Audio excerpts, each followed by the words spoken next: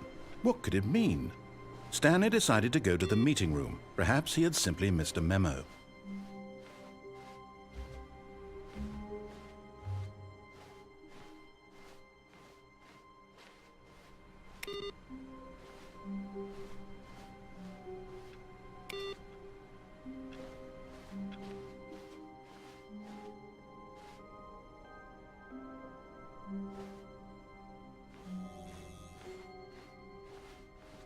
When Stanley came to a set of 2 open doors, he entered the door on his left.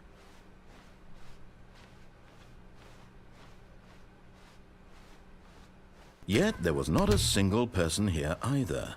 Feeling a wave of disbelief, Stanley decided to go up to his boss's office, hoping he might find and coming to a staircase, Stanley walked upstairs to his boss's office.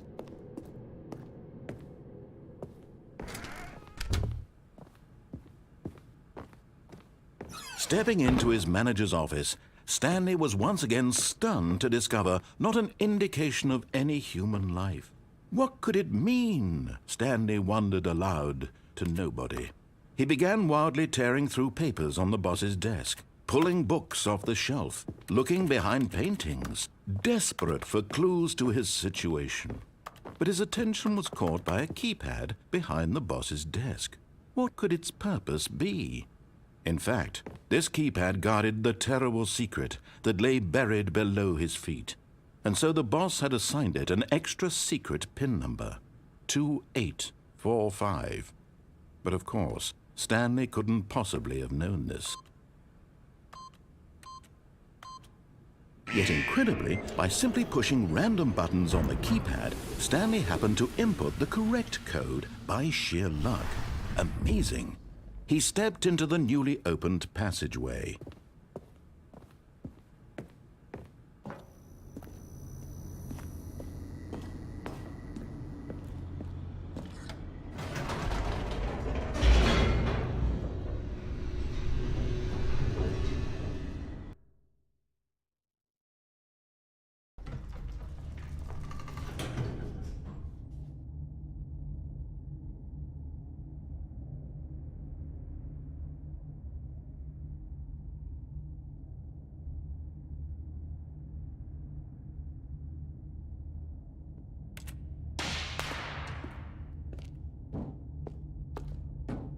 Stanley walked straight ahead through the large door that read Mind Control Facility.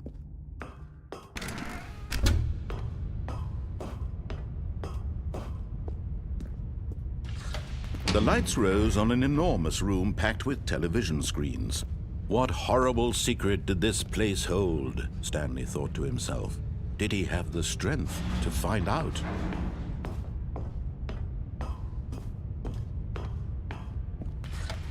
Now the monitors jumped to life, their true nature revealed. Each bore the number of an employee in the building, Stanley's co-workers. The lives of so many individuals reduced to images on a screen, and Stanley, one of them, eternally monitored in this place where freedom meant nothing.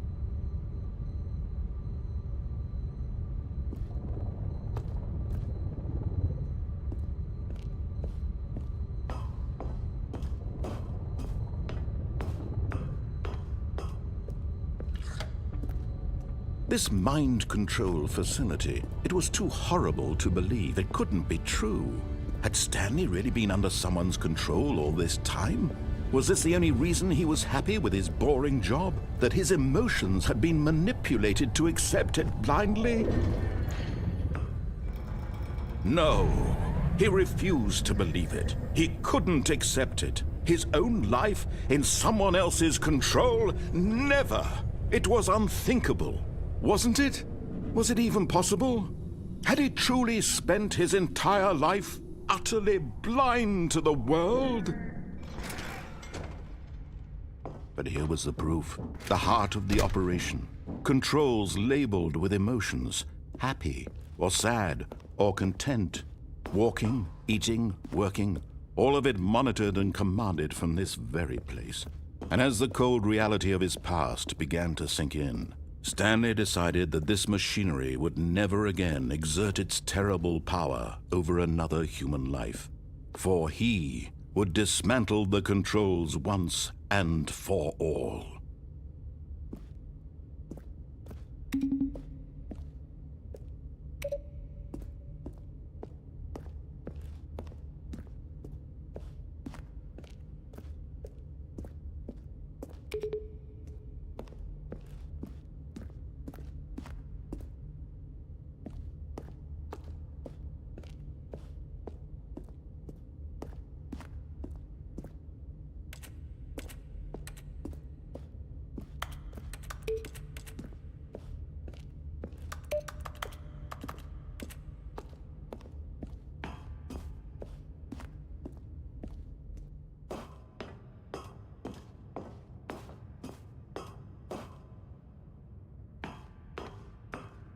And when at last he found the source of the room's power, he knew it was his duty, his obligation, to put an end to this horrible place and to everything it stood for.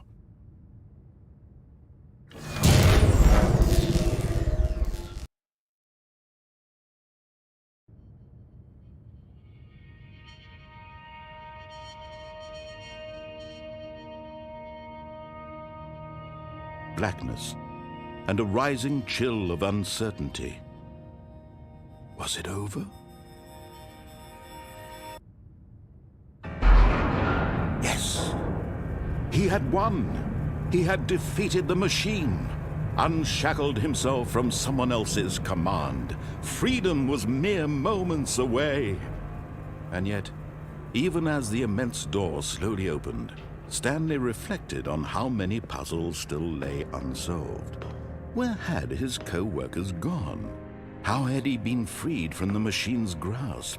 What other mysteries did this strange building hold? But as sunlight streamed into the chamber, he realized none of this mattered to him, for it was not knowledge or even power that he had been seeking, but happiness. Perhaps his goal had not been to understand, but to let go. No longer would anyone tell him where to go, what to do, or how to feel. Whatever life he lives, it will be his. And that was all he needed to know. It was perhaps the only thing worth knowing. Stanley stepped through the open door.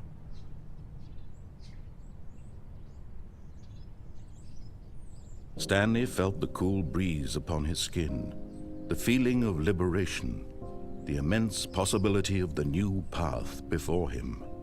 This was exactly the way, right now, that things were meant to happen. And Stanley was happy.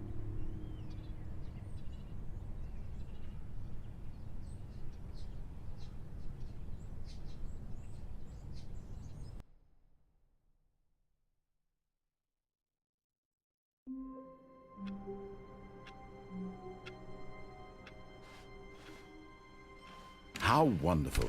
Stanley was alone. Finally. This is great, he thought to himself. This is what I've wanted all along. I got what I wanted.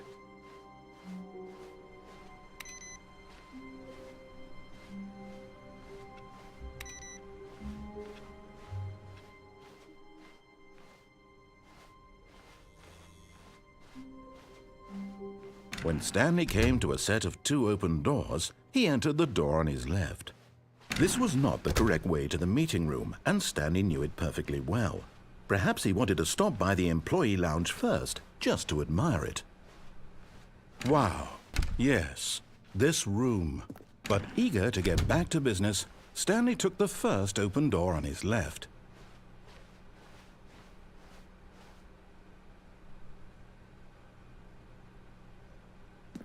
Stanley was so bad at following directions, it's incredible he wasn't fired years ago.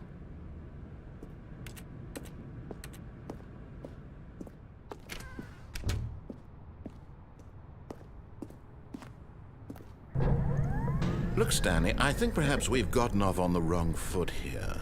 I'm not your enemy, really, I'm not. I realize that investing your trust in someone else can be difficult, but the fact is that the story has been about nothing but you all this time. There's someone you've been neglecting, Stanley. Someone you've forgotten about. Please, Stop trying to make every decision by yourself. Now, I'm not asking for me, I'm asking for her. This is it, Stanley.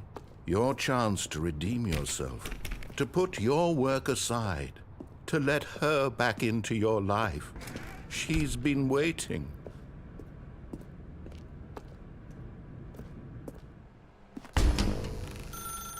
That's her, Stanley. You need to be the one to do this, to reach out to her. If you can truly place your... Oh, no, you can't... Did you just unplug the phone? No, that wasn't supposed to be a choice. How did you do that? You actually chose incorrectly? I didn't even know that was possible. Let me double check. No, it's definitely here, clear as day. Stanley picks up the phone. He's taken to his apartment where he finds his wife, and the two pledge themselves to one another. Music comes in, fade to white, roll credits. Not picking up the phone is actually somehow an incorrect course of action. How is that even possible? None of these decisions were supposed to mean anything. I don't understand. How on earth are you making meaningful choices? What did you... Wait a second. Did I just see... No, that's not possible. I can't believe it. How had I not noticed it sooner? You're not Stanley. You're a real person. I can't believe I was so mistaken. This is why you've been able to make correct and incorrect choices. And to think I've been letting you run around in this game for so long. If you'd made any more wrong choices, you might have negated it entirely. It's as though you completely ignored even the most basic safety protocol for real-world decision-making. Or did you not grasp the severity of the situation? Well, I won't have that kind of risk on my watch. I'm going to stop the game for a moment so we can educate you properly on safe decision-making in the real world. Please observe this helpful instructional video. Choice. It's the best part of being a real person. But if used incorrectly, can also be the most dangerous. For example, in this scenario, a hypothetical real person named Rupert has a choice. He could invent a machine that eliminates food shortages across the world to make life better for all people. Or he could spend years of hard work forgetting how to read. Which choice would you make? Remember that unlike here, the real world makes sense, and at no time should you make a choice that does not conform to rational logic. If you find yourself speaking with a person who does not make sense, in all likelihood, that person is not real. Allow the person to finish their thought, then provide an excuse why you cannot continue talking. Turn to a partner and practice saying, "My goodness, is it 4:30? I'm supposed to be having a back, sack, and crack." Excellent. Making choices on a regular basis is the best part to a healthy decision-making process. Most medical professionals recommend making at least 8 choices per day. Do you make more than 8? Less? And finally, if you begin to wonder if your choices are actually meaningful and whether you'll ever make a significant contribution to the world, just remember that in the vast infiniteness of space, your thoughts and problems are materially insignificant, and the feeling should subside. At this time, your instructor will guide you in an exercise to test and reinforce the material covered in this video.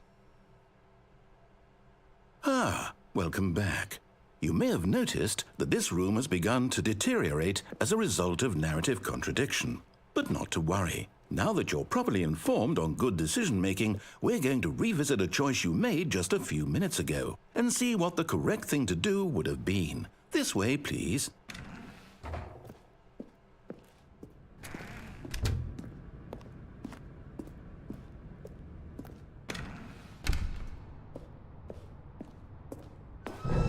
Now that we know your choices are meaningful, we can't have you jumping off the platform and dying. Imagine the main character dying senselessly halfway through the story. That story would make no sense at all. We just need to get you home as soon as possible before the narrative contradiction gets any worse. Unfortunately, it seems this place is not well equipped to deal with reality.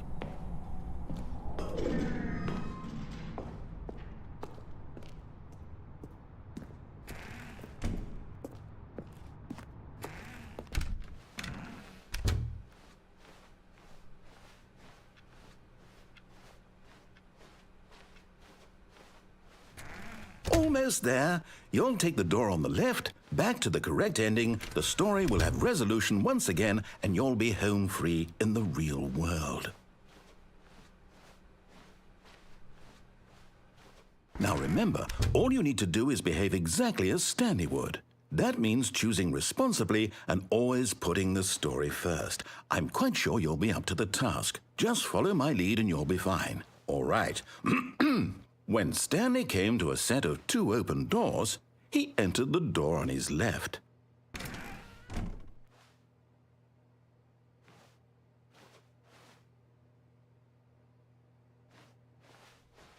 No! Why did you do that? Quickly, hurry back in the other direction. Perhaps we're not too late.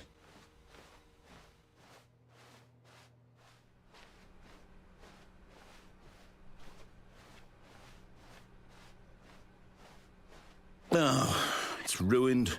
I can't believe, after everything we talked about, that my story, you've destroyed my work. Why? For what? What did you get out of that? What did you think was so special about seeing the game undone, left here like so much garbage? It's worthless now. And what am I supposed to do? Even if there were a way to continue, would it be worth it? To know that my story is now incorrect? How can I go back to that? I can't erase that knowledge. I'll have to live with it forever, reliving its impossibility forever. I couldn't live that way. Is it better to shut the game down entirely? To willingly destroy all of my work? I don't know. What's the answer? What do I do? What do I do? What do I... No, I have to. I have to shut the game down. I have to. I have to.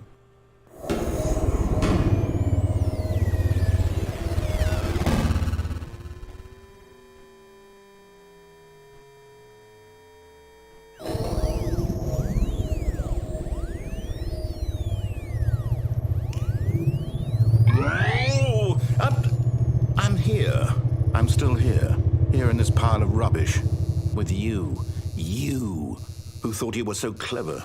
Now look where we are. My entire game is destroyed.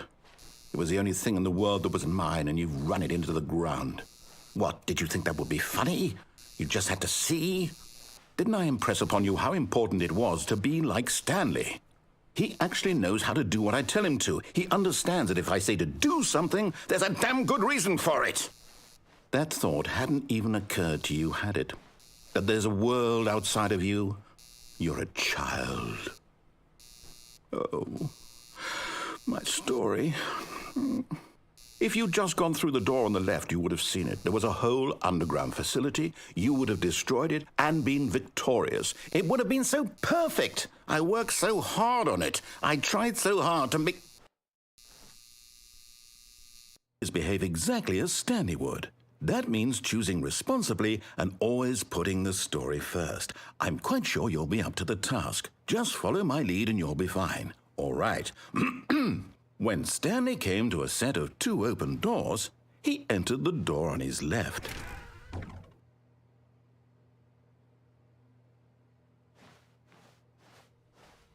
No! Why did you do that? Quickly, hurry back.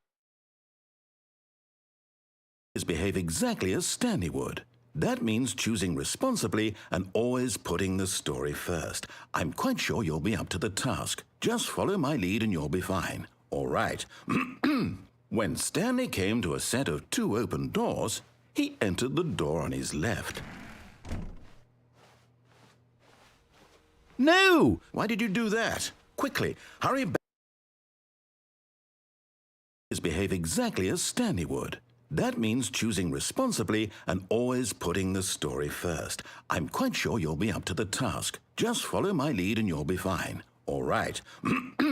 When Stanley came to a set of 2 open doors, he entered the door on his left.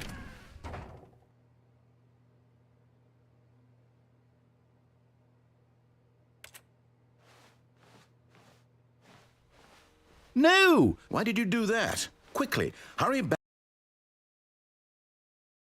Behave exactly as Stanley would. That means choosing responsibly and always putting the story first. I'm quite sure you'll be up to the task. Just follow my lead and you'll be fine. All right.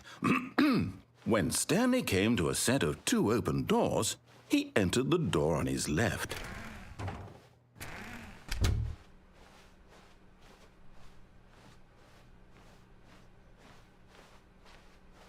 Yet there was not a single person here either. Feeling a wave of disbelief, Stanley decided to go up to his boss's office, hoping he might find an answer there. Coming to a staircase, Stanley walked upstairs to his boss's office.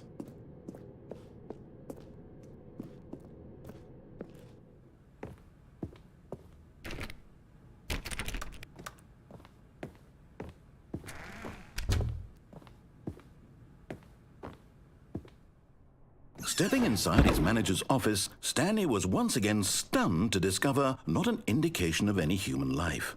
Shocked, unraveled, Stanley wondered in disbelief who orchestrated this, until he saw the door with a voice receiver next to it. Surely behind this door lay all the answers to his questions. And beyond all probability, he knew the passcode.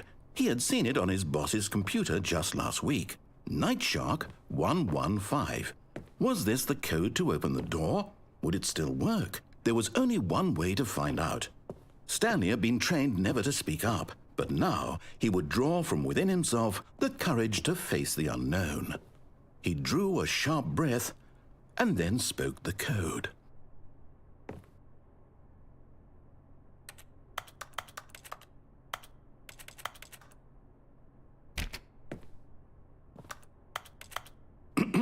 Stanley spoke the code. Night Shark 115. He spoke it into the receiver, right there on the wall.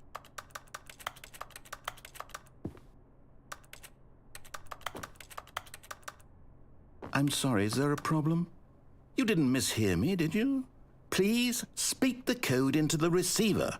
Otherwise we can't get on with the story. This is a crucial step.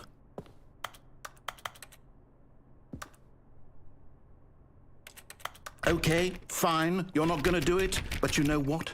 It's pretty humiliating to bring you this far, only for you to suddenly decide you have better things to do. I asked you for this one single thing, for your respect. The kind of respect Stanley shows for his choices. He knows what it means to take a story seriously. If you didn't want to see what I had to show you, then why did you come here? You had a choice, you know. You could have gone through the door on the right. You could have done whatever the hell you wanted over there. Why did you come this way? Speak. Say something to me. Explain yourself, you coward. You... When Stanley came to a set of 2 open doors, he entered the door on his left. Stanley? Hello? Are you... Is everything okay? Stanley, please. I need you to make a choice. I need you to walk through the door. Are you listening to me? Can you hear me? Is everything all right? Stanley, this is important. The story needs you. It needs you to make a decision. It cannot exist without you. Do you understand me? Whatever choice you make is just fine. They're both correct. You cannot be wrong here. We can work together. I'll accept whatever you do. I simply need you to take that step forward, please. Choose. Do something. Anything. This is more important than you can ever know. I need this. The story needs it. So, you hear me? Are you there? Are you listening to this? Stanley, are you there? Okay. It's okay, I can wait. You need time to decide. Time to make sure your choice is correct. That is the best choice. That's all right. I'll wait for you to decide what's the right thing to do. Take as much time as you need.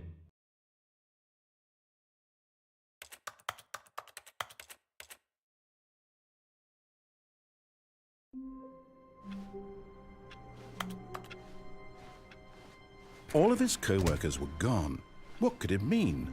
Stanley decided to go to the meeting room. Perhaps he had simply missed a memo.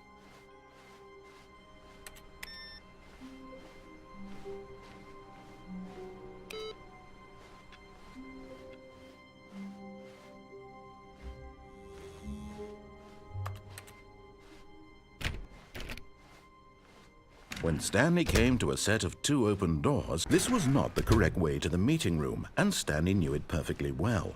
Perhaps he wanted to stop by the employee lounge first, just to admire it. The lounge was sublime, a work of art. What was it about this room that caught. But eager to get back to business, Stanley took the first open door on his left. Stanley was so bad at following directions, it's incredible he wasn't fired years ago.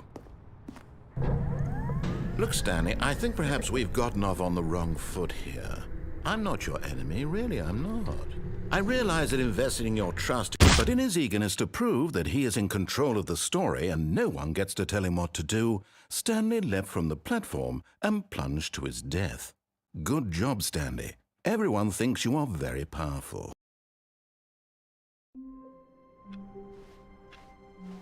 All of his co-workers were gone. What could it mean? Stanley decided to go to the meeting room. Perhaps he had simply missed a memo.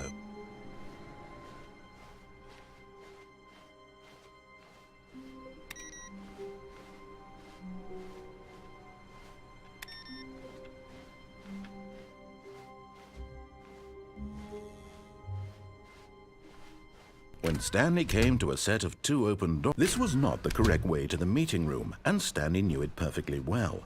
Perhaps he wanted to stop by the employee lounge first, just to admire it. Standing now in this incredible room, Stanley for the first time, but eager to get back to business, Stanley took the first open door on his left. And so he detoured through the maintenance section, walked straight ahead to the opposite door, and got back on track.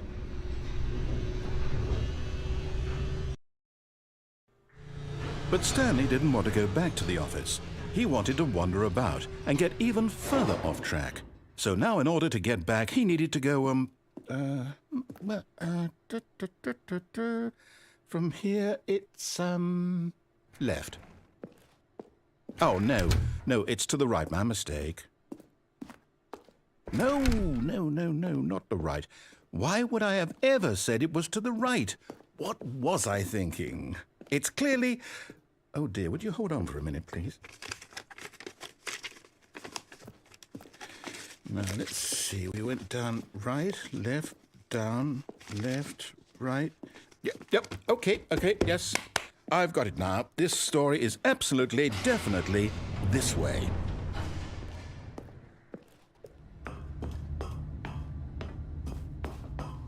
No. This isn't right at all. You're not supposed to be here yet. This is all a spoiler. Quick, Stanley, close your eyes. Okay. We just have to get back to, oh, who am I kidding? It's all rubbish now. The whole story completely unusable. How about, rather than waste my time trying to salvage this nonsense, we'll just restart the game from the beginning. And this time, suppose we don't wander so far off track, Okay, from the top.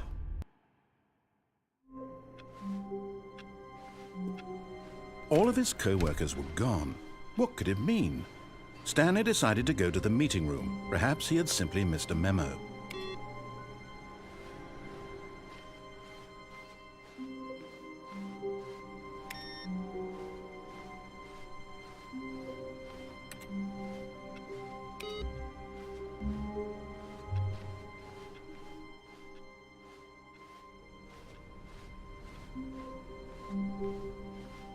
When Stanley... Wait, what? No, I restarted. I swear I definitely restarted the game over, completely fresh. Everything should be... Oh, did something change? Stanley, did you change anything when we were back in that room with all the monitors? Did you move the story somewhere or... Hold on. Why am I asking you? I'm the one who wrote the story. It was right here just a minute ago. I know for sure that it's here somewhere. Okay, then. It's an adventure. Come, Stanley. Let's find the story.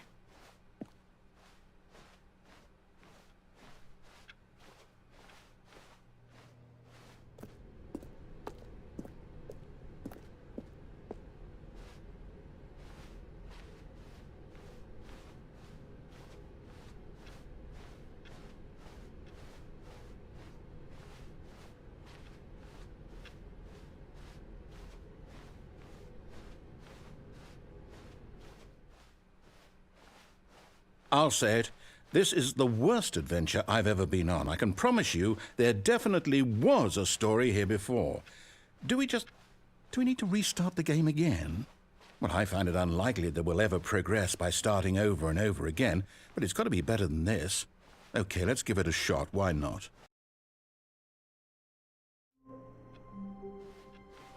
All of his co-workers were gone. What could it mean? Stanley decided to go to the meeting room. Perhaps he had simply missed a memo.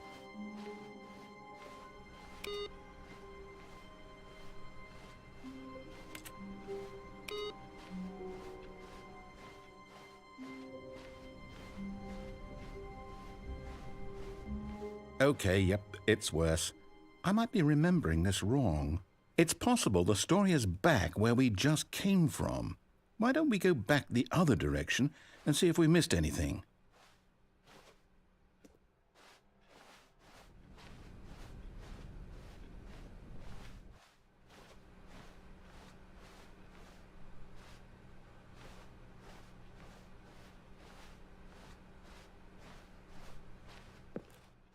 Aha! I knew we'd miss something. The story. Here it comes. No, wait, never mind. Not the story. Okay, let's head back the other way and retrace our steps.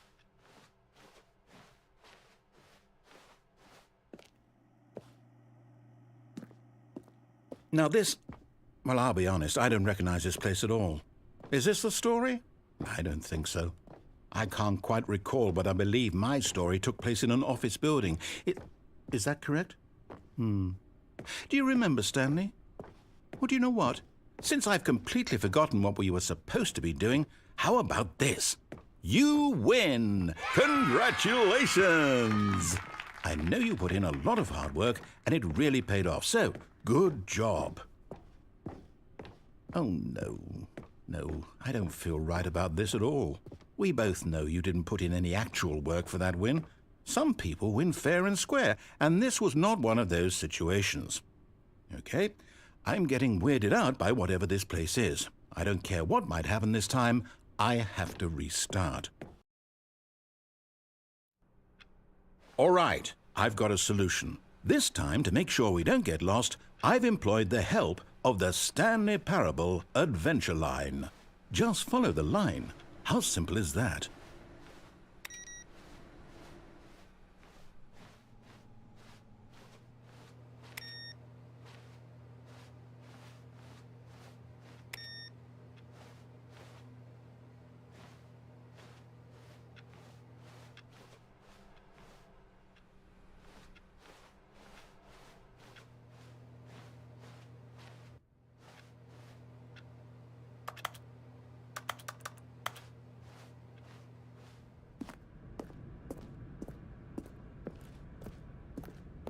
You see?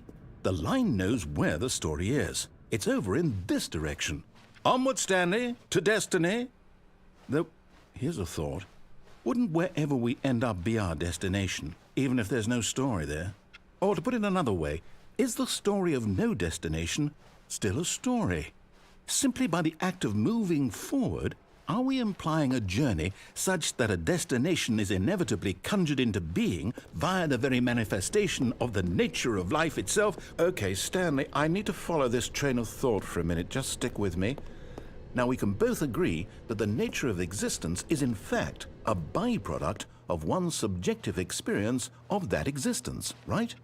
Okay, now if my experience of your existence rests inside of your subjective experience of this office, is this office, in fact, the skeleton of my own relative experiential mental subjective construct? Whoa. Hang on. That got a bit weird back there. Well, I'd like to apologize. Not sure where I was going with all that. You know what? I think what we need right now is a bit of music to lighten the mood.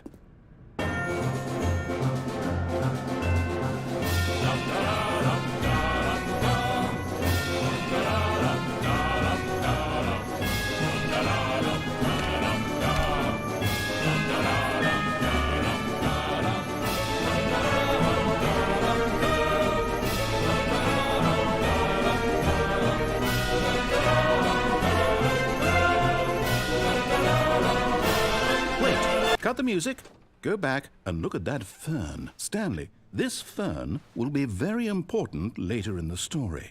Make sure you study it closely and remember it carefully. You won't want to miss anything.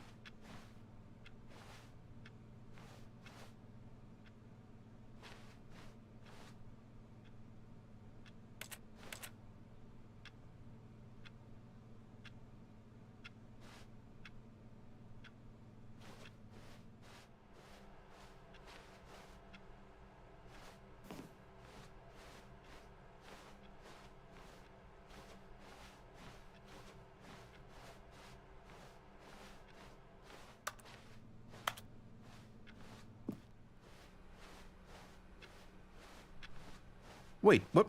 We're back at the office? No. Line, you do know we're looking for the Stanley Parable, right? The story? Is any of this ringing a bell?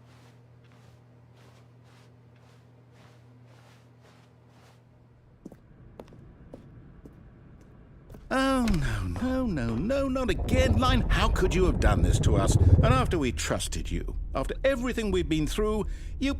Oh, I can't take this anymore. To hell with it. Restart.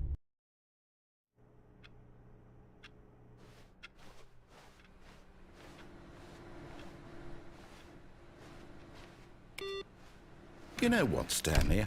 I say forget the adventure line. What's it ever done for us? We're intelligent people, right?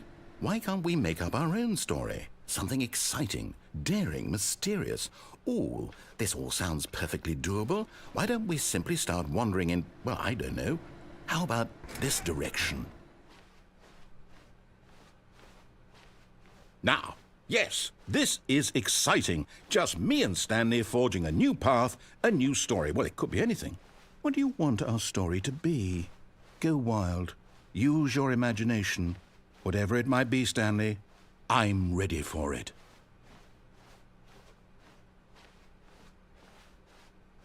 Oh, no, not you again. Stanley, I'd also like to veto the line from having any role in our awesome new story. No lines or monitor rooms. Just don't acknowledge it, and we should be fine.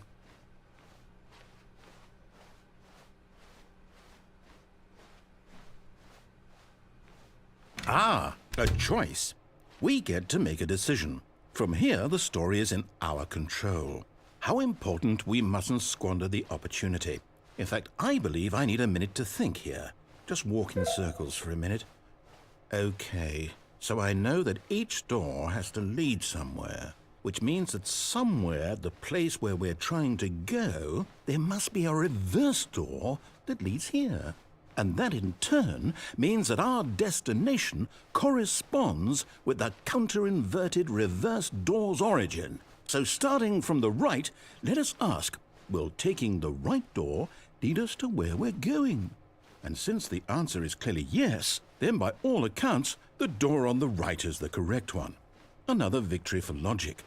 Come, Stanley, our destiny awaits. Oh, hold up, what's this? The confusion ending. You're telling me that's what this is? It's all one giant ending? And we're supposed to restart the game, what, eight times? That's really how all this goes? It's all determined? So now, according to the schedule, I restart again. Then what? Am I just supposed to forget? Well, what if I don't want to forget? My mind goes blank simply because it's written here on this thing, wall. Well, who consulted me? Why don't I get to decide? Why don't I get a say in all of this? Is it really? No, it can't be. I don't want it to be. I don't want the game to keep restarting. I don't want to forget what's going on. I don't want to be trapped like this. I won't restart the game. I won't do it. I won't do it. I won't do it. And the timer stopped? Does that mean, did we do it? Did we break the cycle? The, whatever it is that made this schedule?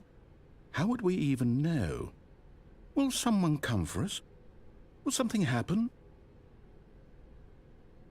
So, okay. I guess now we just wait, you know. I suppose in some way that this is a kind of story, wouldn't you agree? I'm not quite sure if we're in the destination or the journey, though they're always saying that life is about the journey and not the destination. So I hope that's where we are right now. We'll find out, won't we? Eventually. Well, in the meantime, if you...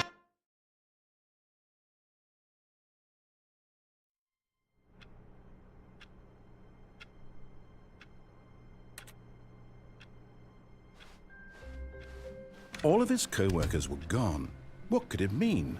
Stanley decided to go to the meeting room. Perhaps he had simply missed a memo.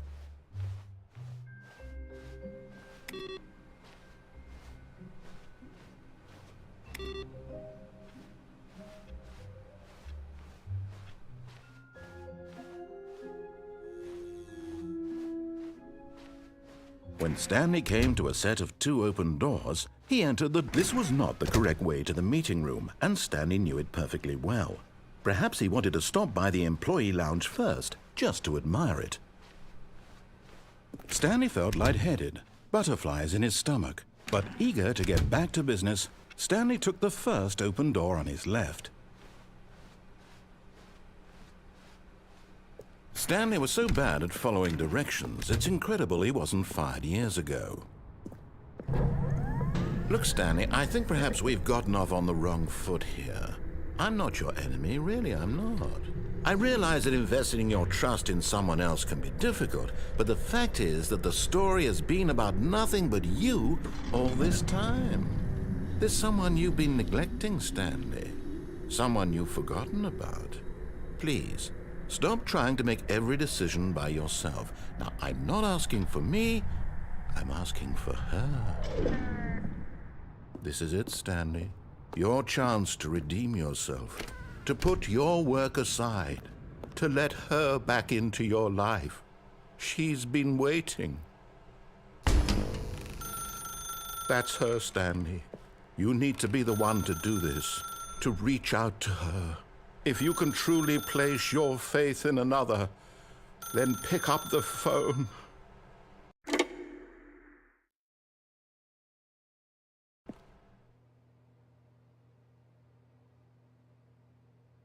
Oh, Stanley, is that you? Hold on, sweetie. Sorry to keep you waiting. I'm just pulling the bread out of the oven. All right. Okay, there we go. All right, now, I want you to come in and tell me all about your day. Gotcha. Oh, come on. Did you actually think you had a loving wife who'd want to commit their life to you? I'm trying to make a point here, Stanley. I'm trying to get you to see something. Come inside.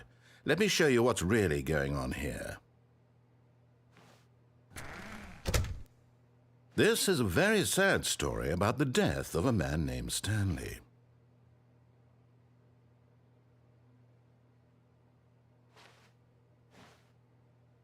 Stanley is quite a boring fellow. He has a job that demands nothing of him, and every button that he pushes is a reminder of the inconsequential nature of his existence. Look at him there, pushing buttons, doing exactly what he's told to do. Now he's pushing a button. Now he's eating lunch. Now he's going home. Now he's coming back to work. One might even feel sorry for him, except that he's chosen this life. But in his mind, he can go on fantastic adventures. From behind his desk, Stanley dreamed of wild expeditions into the unknown, fantastic discoveries of new lands. It was wonderful, and each day that he returned to work was a reminder that none of it would ever happen to him. And so he began to fantasize about his own job. First, he imagined that one day while at work, he stepped up from his desk to realize that all of his co-workers, his boss, everyone in the building had suddenly vanished off the face of the earth. The thought excited him terribly. So he went further. He imagined that he came to 2 open doors and that he could go through either. At last, choice. It barely even mattered what lay behind each door. The mere thought that his decisions would mean something was almost too wonderful to behold. As he wandered through this fantasy world, he began to fill it with many possible paths and destinations. Down one path lay an enormous round room with monitors and mind controls. And down another was a yellow line that weaved in many directions. And down another was a game with a baby. And he called it the Stanley Parable. It was such a wonderful fantasy, and so in his head he relived it again, and then again, and again, over and over, wishing beyond hope that it would never end, that he might always feel this free. Surely there's an answer down some new path, mustn't there be? Perhaps if he played just one more time. But there is no answer. How could there possibly be? In reality, all he's doing is pushing the same buttons he always has. Nothing has changed. The longer he spends here, the more invested he gets, the more he forgets which life is the real one. And I'm trying to tell him this, that in this world he can never be anything but an observer, that as long as he remains here, he's slowly killing himself. But he won't listen to me. He won't stop. Here, watch this. Stanley, the next time the screen asks you to push a button, do not do it.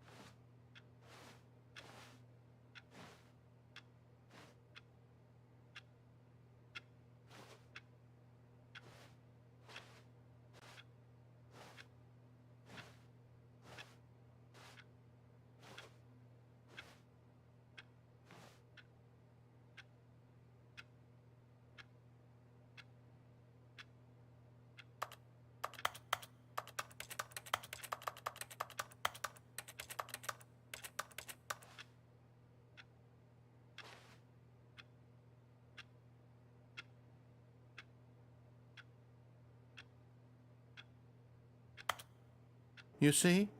Can he just not hear me? How can I tell him in a way that he'll understand that every second he remains here, he's electing to kill himself? How can I get him to see what I see? How can I make him look at himself? I suppose I can't, not in the way I want him to. But I don't make the rules. I simply play to my intended purpose, the same as Stanley. We're not so different, I suppose. I'll try once more to convey all this to him. I'm compelled to. I must. Perhaps, well, maybe this time he'll see. Maybe this time. And I tried again, and Stanley pushed a button. And I tried again, and Stanley pushed a button. And I tried.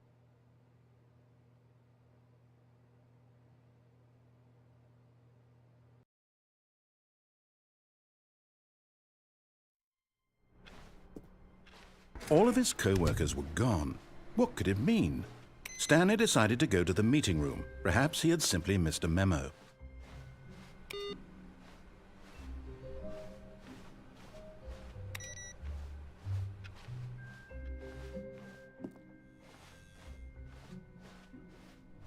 When Stanley came to a set of two open, this was not the correct way to the meeting room, and Stanley knew it perfectly well. Perhaps he wanted to stop by the employee lounge first, just to admire it. The lounge was grand, majestic, perhaps, but eager to get back to business, Stanley took the first open door on his left.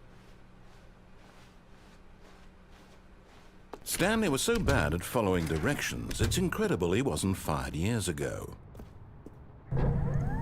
Look, Stanley, I think perhaps we've gotten off on the wrong foot here. I'm not your enemy, really, I'm not.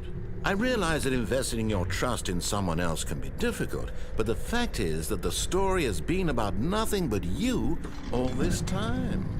There's someone you've been neglecting, Stanley. Someone you've forgotten about. What? Really? I was in the middle of something. Do you have zero consideration for others? Are you that convinced that I want something bad to happen to you? Why, I don't know how to convince you of this, but I really do want to help you, to show you something beautiful. Look, let me prove it. Let me prove that I'm on your side. Give me a chance.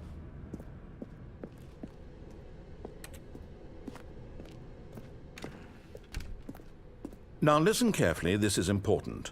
Stanley walked through the red door. Aha, perhaps you misunderstood. Stanley walked through the red door.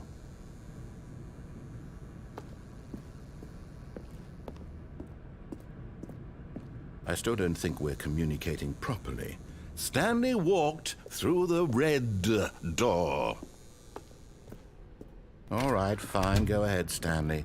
You want to know so badly what's out there? You want to find out what lies at the end of this road you've chosen? Well, don't let me stop you. You see, there's nothing here. I haven't even finished building this section of the map, because you were never supposed to be here in the first place. Broken rooms, exposed developer textures. Is this what you had wanted? Was it worth ruining the entire story I had written out specifically for you? Do you not think I put a lot of time into that? Because I did. And in the end, it was all for nothing, because this is what you wanted to see. Help me here, Stanley. Help elucidate these strange and unknowable desires of yours. What would have made this game better? What did you want to see? Vehicles? Skill trees? Work with me. You've given me absolutely nothing so far. Tell you what, let me take a stab in the dark at a new design, and you can give me some feedback.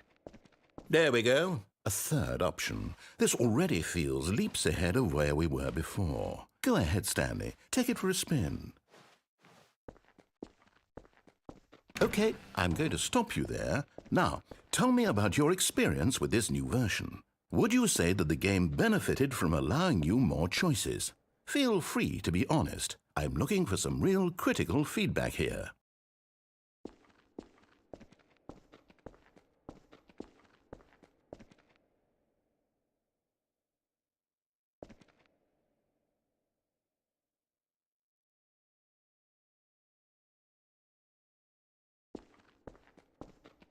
Aha! You see, I knew I was onto something. Where do these flashes of inspiration come from? How did I know the game needed a third door? Well, it's instinct mostly, a calling in your gut. I really couldn't say where the idea came from, except that I felt it in my soul. You can't teach that, Stanley. Don't even try. Here, based on the data from your previous playthrough, I've compiled a new version. And to be perfectly candid, I think I've knocked it out of the park with this one. Let's take a look.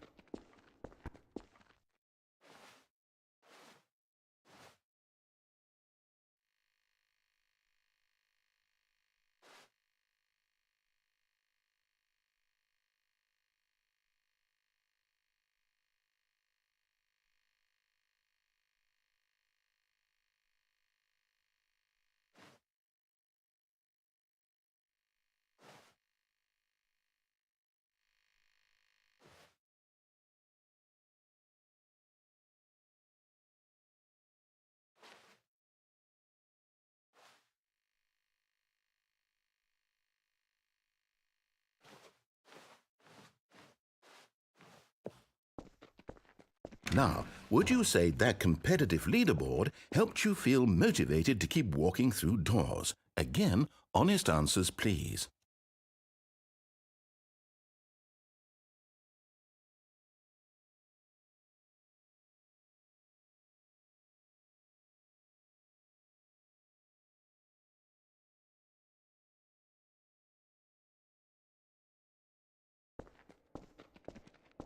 Hey, I nearly forgot. I've got a prototype of a new game I've been working on, and now would be a lovely opportunity to give it some playtesting. You wouldn't mind taking a look at it, would you? Perfect. Let me boot it up. In this game, the baby crawls left towards danger. You click the button to move him back to the right, and if he reaches the fire, you fail. It's a very meaningful game, all about the desperation and tedium of endlessly confronting the demands of family life. I think the art world will really take notice. But of course, the message of the game only becomes clear once you've been playing it for about 4 hours. So why don't you give it 4 hours of play to make sure it's effective? Be sure to keep notes on your experience.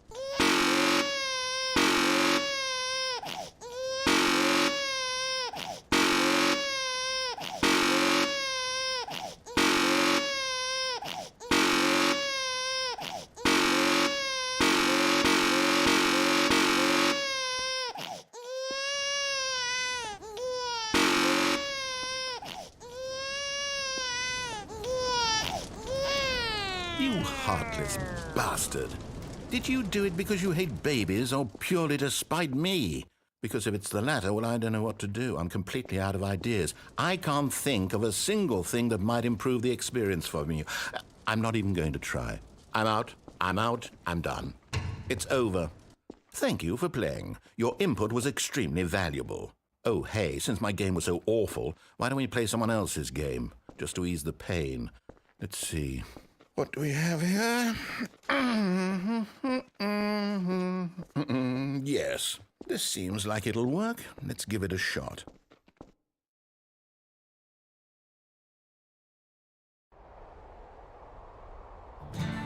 Aha! Fascinating. What do you think this game...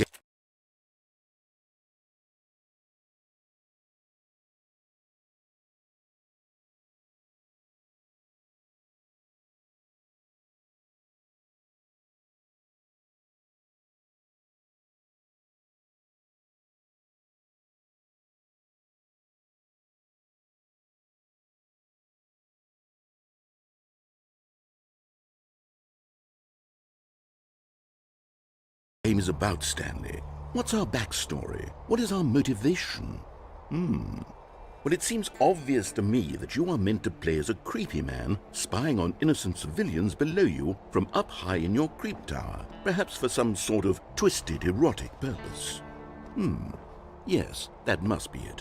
What a fascinating venture into the experience of total mental depravity. So far, I love everything about this game, Stanley, and it seems there's even more. Come, let's venture outward and see what else is out there.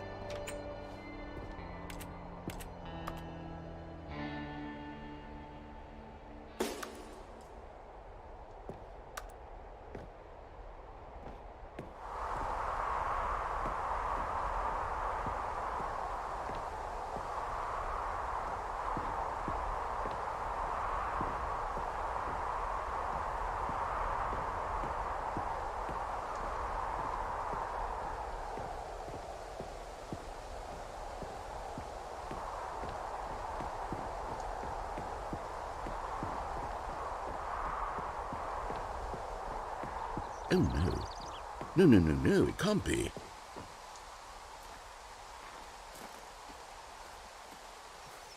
It is. It's an open world game. Good God, quickly, block it off. Oh, thank goodness, Stanley. What a close call. You nearly wandered off into that thing, that big, open, just wandering around, no right or wrong directions, no path to follow. You can just go in any... Oh, thank heavens we avoided it. We're out of the woods now, Stanley. Okay, I'm going to get us out of here. Let's find another game. Preferably something with walls. Something with nice, big, insurmountable walls. Okay, I think this will be just the thing.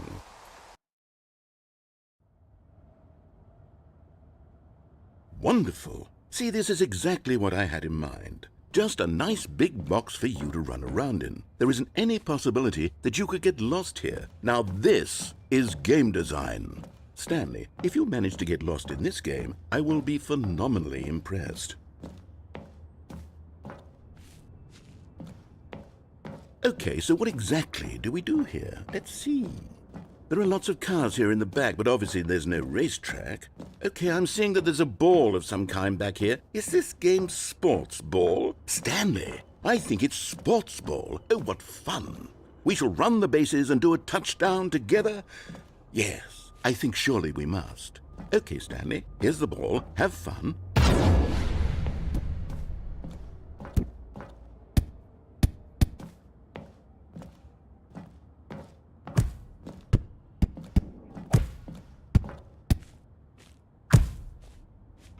Are you doing it? Are you winning? Is this fun? Is it better than my miserable little story that I worked so hard on? Stanley, I have a thought, and I realize I'm not a sportsologist, but if one ball generates a certain amount of raw adrenal pleasure, then surely multiple balls makes for an even more euphoric sports experience. I'm going to try it out. Here comes another ball. Yes! Oh goodness, that really does feel amazing, doesn't it? Stanley, I'm like a child in a confectionery shop. I simply have to have more. I'm insatiable. More balls!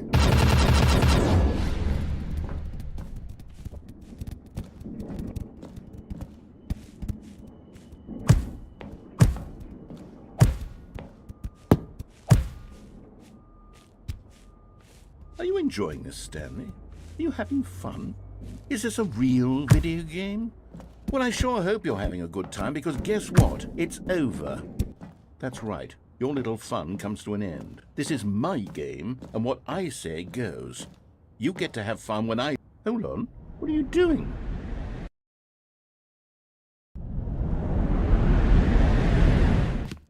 Stanley, don't do that. I can't follow you there. I can't help you. How will you write a story without me? You can't do it. You know that. Stanley, come back. We still have so much...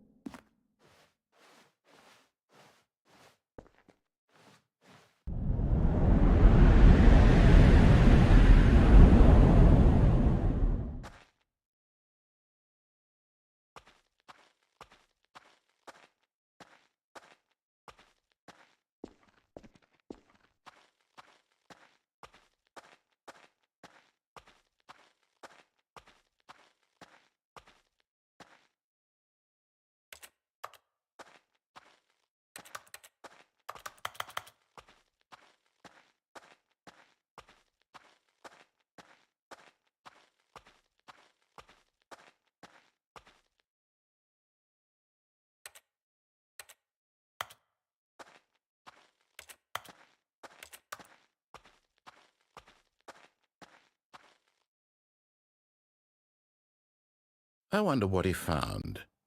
If what he wanted was to be the leading man in his own story, well, perhaps he's gotten it, down in wherever he is right now. I wonder if he's happy with his choice, and if he's learned the heavy cost that comes with it. He'll understand soon what I was trying to tell him. He needs me.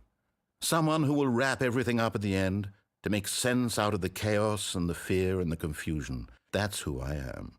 That is what I mean to this world. Oh, yes. Yes, I'll be back. There's no other way. Once this ends, after it all comes to a close, then I'll be back. The end will be here soon. Very soon. I can wait.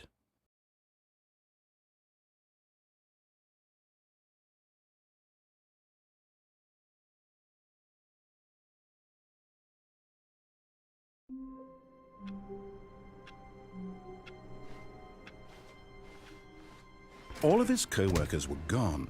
What could it mean? Stanley decided to go to the meeting room. Perhaps he had simply missed a memo.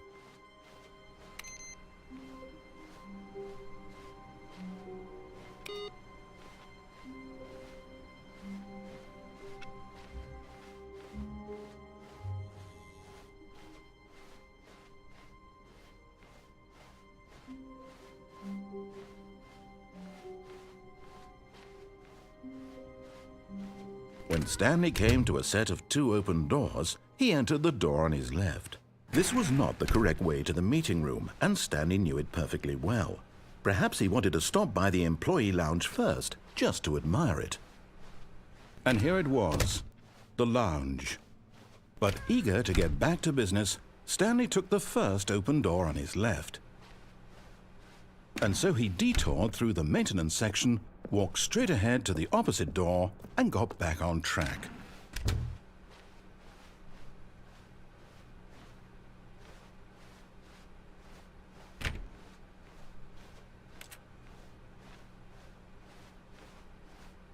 Yet there was not a single person here either. Feeling a wave of disbelief, Stanley decided to go up to his boss's office, hoping he might find an answer there. Coming to a staircase, Stanley walked upstairs to his boss's office.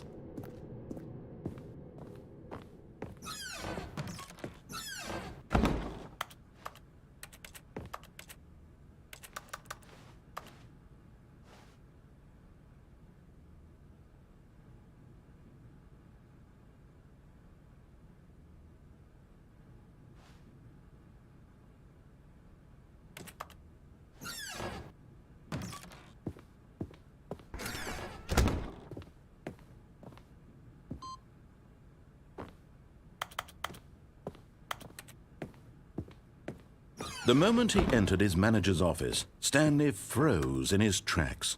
Not a living soul anywhere. Could he really be all alone? This was too much for Stanley to take, too much for any man to take. He fell to his knees, bursting into half moans, half sobs, the guttural retching of life from a man denied any hope, any reason to keep going. Here on the floor he lay prone, paralyzed by fear for nearly a full hour. But when at last he began to move about and survey the situation, he found a keypad behind the boss's desk. What could it mean? Was it a sign of hope for Stanley's future? Alas, it was not. For although this keypad guarded the terrible secret of Stanley's past, it had been assigned a 4-digit code so devious and so random that no man could ever hope to guess it. 2845. Statistically, nearly impossible to guess blindly, ever.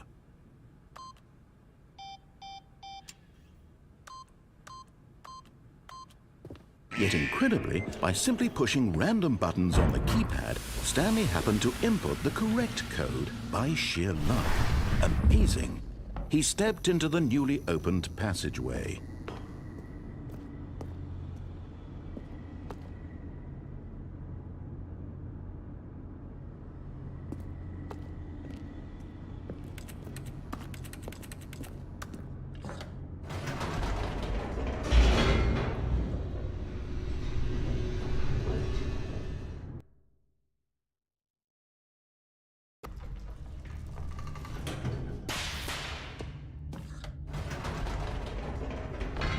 Whoops. Nope.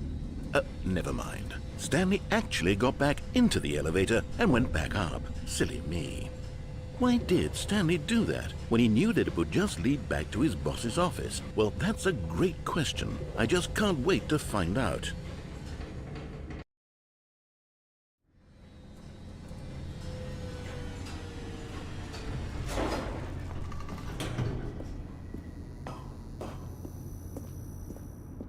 Here we are, Stanley. It's your boss's office. Exactly the way it was before you got onto the elevator.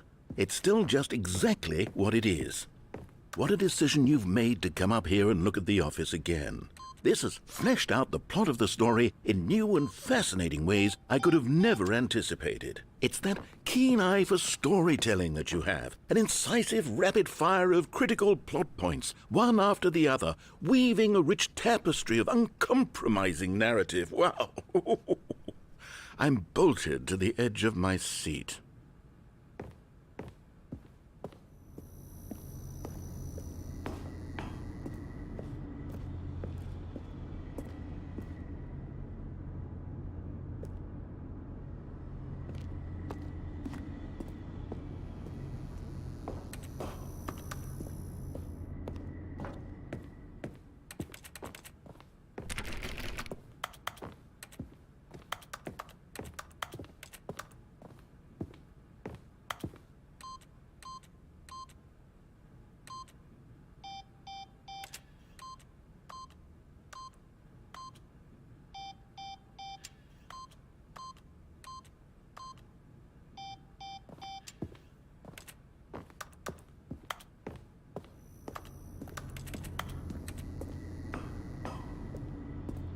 Incredible. Now he's getting back into the elevator and going down again. Ladies and gentlemen, how does he keep coming up with all of this?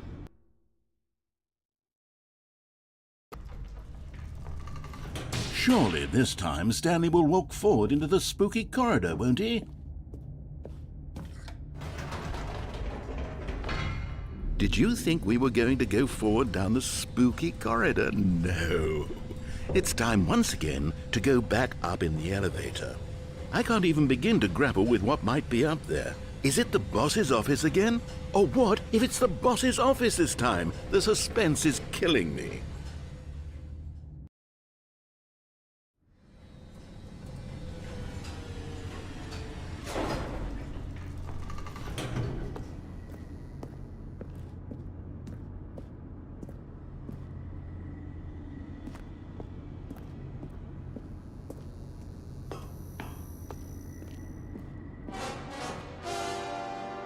Oh my God. It's the boss's office. This absolutely changes everything for me. Give me a time out here for a minute while I process this.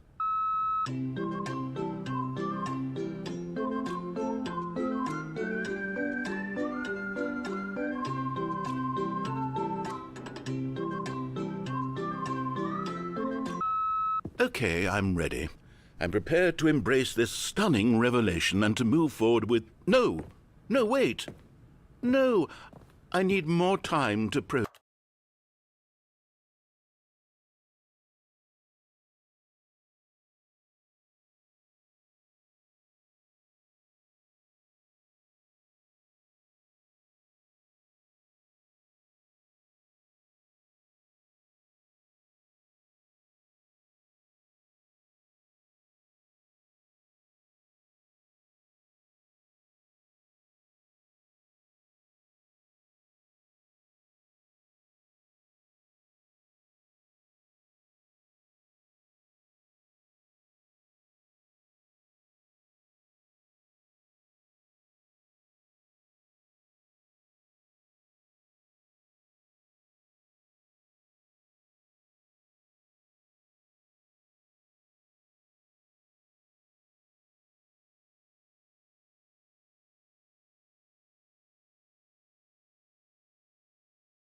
process.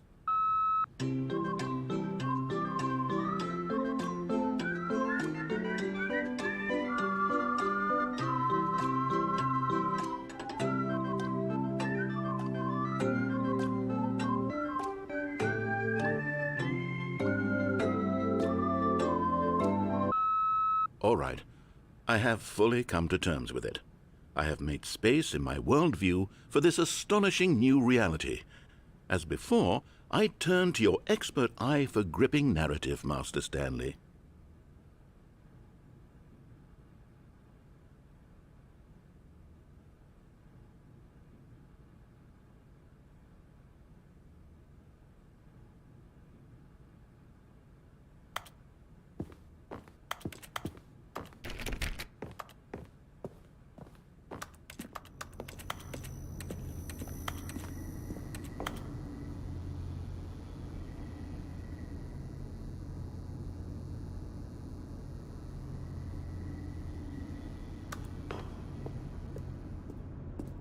Of course.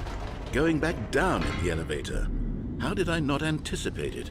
I mean, sure, now it's obvious, but you have to understand that 30 seconds ago, this kind of thing had never been attempted before. I had no frame of reference to even anticipate it. That's just how revelatory Stanley's decision-making is. A breath of fresh air in a landscape of storytelling that has grown stale and repetitive.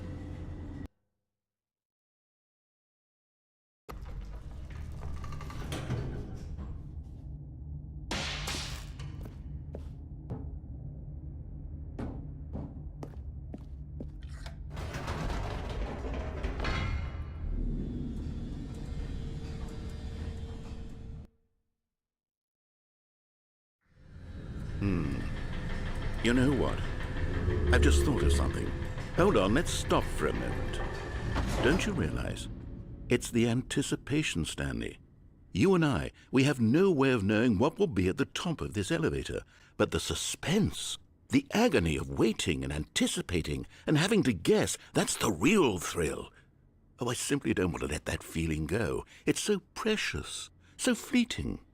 Why don't we take this elevator ride nice and slow? There we go. Isn't this so much more exciting? You know, Stanley, it seems like nowadays the only thing that audiences want is to be shocked as loudly and frequently as possible. They want big, explosive moments flung right in their faces from the very moment that things get started. But where's the tension? Where's the trust in the audience to build a slow and nuanced appreciation for the story, the characters? Why aren't we given time to imagine the surprises, to have to think and to anticipate, and then to marvel at the eventual reveal? This is storytelling, Stanley. What you and I are doing right now. This is the most exciting narrative to be developed in years, and it's really all because of you. You're the one who took this bold step of revisiting the exact same locations over and over. Truly, I mean it. This is unique and different. It's not like anything else out there. You see, I want stories that surprise me, Stanley. I want to have to think. I want to be engaged and not pandered to. We're being fed such unimaginative drivel all the time, and we all know it, which is why we're so starved for content that makes us feel sharp and vital and alive. That's why people like you so much, Stanley, because you're not afraid to spit in the face of tradition. You're a role model, you know? People look up to you. Which is why, oh, I didn't know when to spring this on you, but, well, I've gathered a little press conference for you so that you can talk about your work and your storytelling and your life. Yes, I know you're not much for the public eye, but I thought it would especially mean a lot to the people who have been following you from the beginning. They really look up to you, Stanley. I don't know if you realize the impact you have on them. This is the kind of gesture that might leave a tremendous impact on them for the better.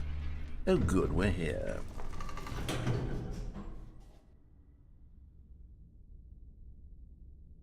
Okay, the room where we're holding the press conference should be just around the corner here somewhere.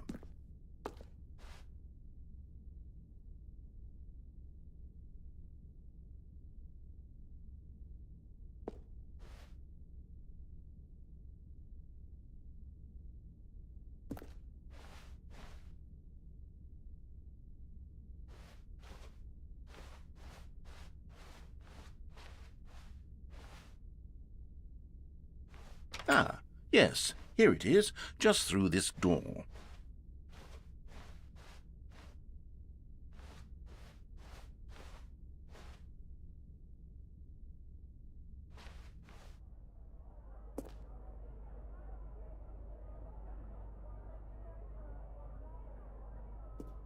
All right, are you ready? I've told them you're going to speak a little bit about the nature of surprise in storytelling and what it means to craft a truly unpredictable narrative. Oh, don't worry, you'll do great. Just be yourself and speak from the heart. I'm really proud of you, Stanley. Okay, it looks like they're ready for you. Go get 'em.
All of his co-workers were gone.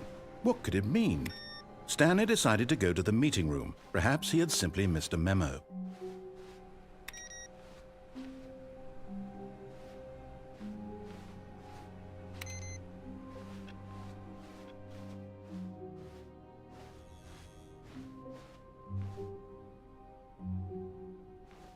When Stanley came to a set of 2 open doors, he entered the door on his left.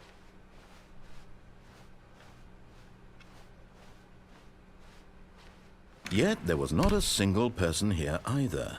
Feeling a wave of disbelief, Stanley decided to go up to his boss's office, hoping he might find an answer there. Coming to a staircase, Stanley walked upstairs to his boss's office.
Stepping into his manager's office, Stanley was once again stunned to discover not an indication of any human life.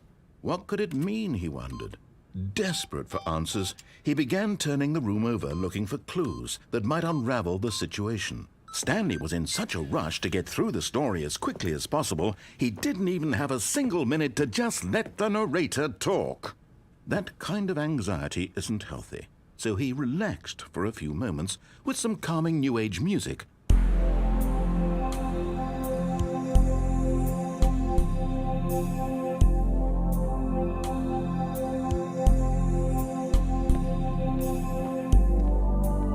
Feeling soothed and rejuvenated, Stanley calmly walked forward into the opened passageway.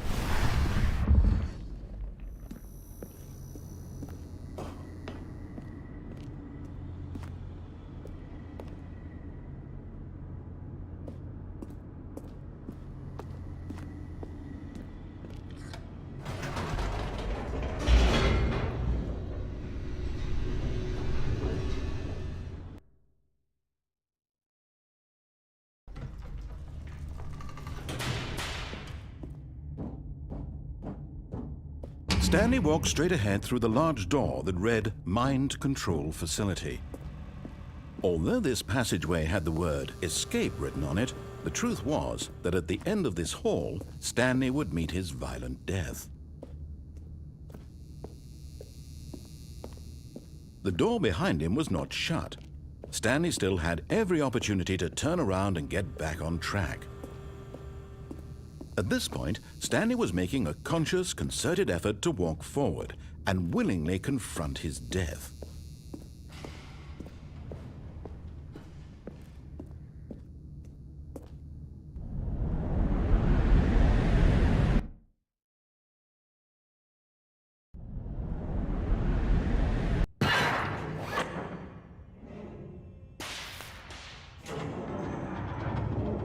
As the machine whirred into motion and Stanley was inched closer and closer to his demise, he reflected that his life had been of no consequence whatsoever.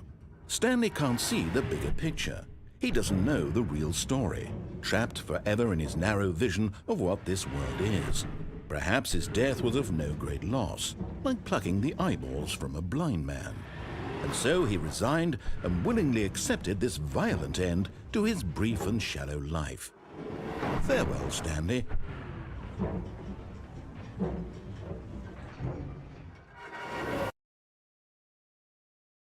Farewell, Stanley, cried the narrator, as Stanley was led helplessly into the enormous metal jaws.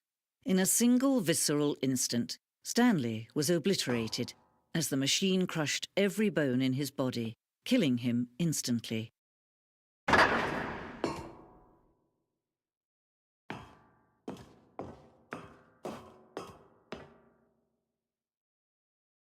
And yet it would be just a few minutes before Stanley would restart the game, back in his office, as alive as ever.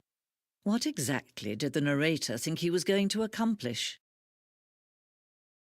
When every path you can walk has been created for you long in advance, death becomes meaningless, making life the same. Do you see now? Do you see that Stanley was already dead from the moment he hit start?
Stanley stood on the snow.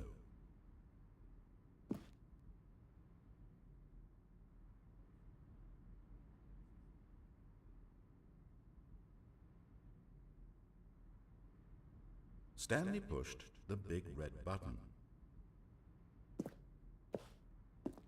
Where were all of his co-workers? Oh, I don't know. How about they're throwing a surprise party for him for all his button pushing? Does that sound plausible to you? Stanley pushed the number 6. Stanley stood on the...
Oh, look at these two. How they wish to destroy one another. How they wish to control one another. How they both wish to be free.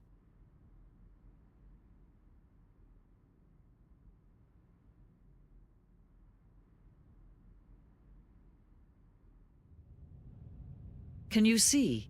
Can you see how much they need one another? No, perhaps not. Sometimes these things cannot be seen. But listen to me. You can still save these two. You can stop the program before they both fail. Push escape and press quit. There's no other way to beat this game. As long as you move forward, you'll be walking someone else's path. Stop now and it'll be your only true choice. Whatever you do, choose it. Don't let time choose for you. Don't let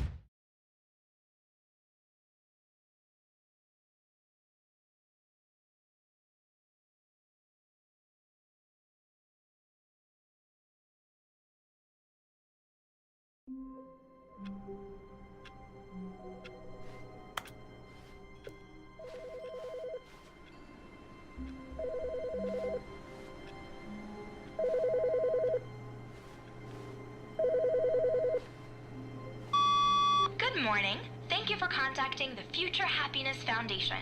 We are confirming your shipment of 1,327 cardboard boxes to your place of work. Can you verify that this is correct? Excellent. Your order will arrive shortly. Thank you again for contacting the Future Happiness Foundation.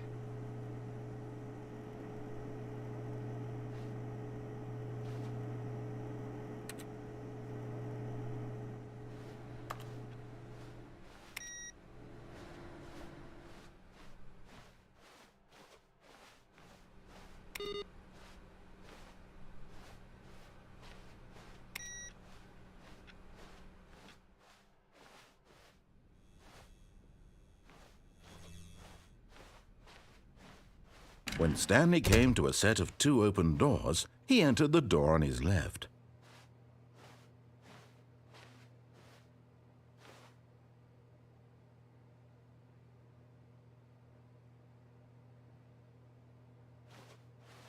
This was not the correct way to the meeting room, and Stanley knew it perfectly well. Perhaps he wanted to stop by the employee lounge first, just to admire it. It was okay.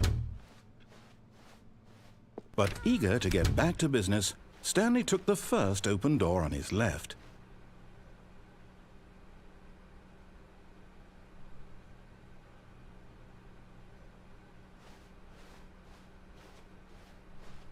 Stanley was so bad at following directions, it's incredible he wasn't fired years ago.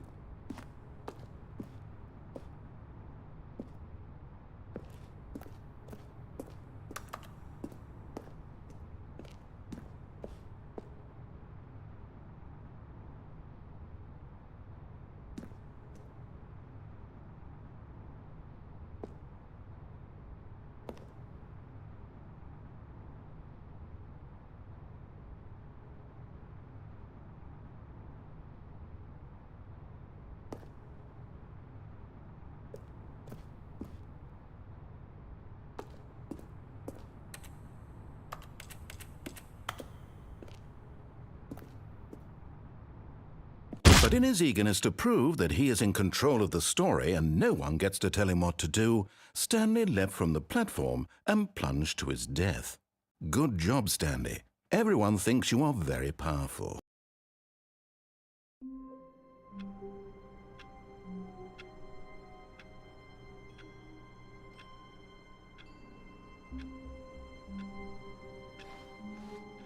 Wait, Stanley thought to himself. Am I sure that the orders stopped coming in? How is that possible? They never stopped. Surely I was mistaken.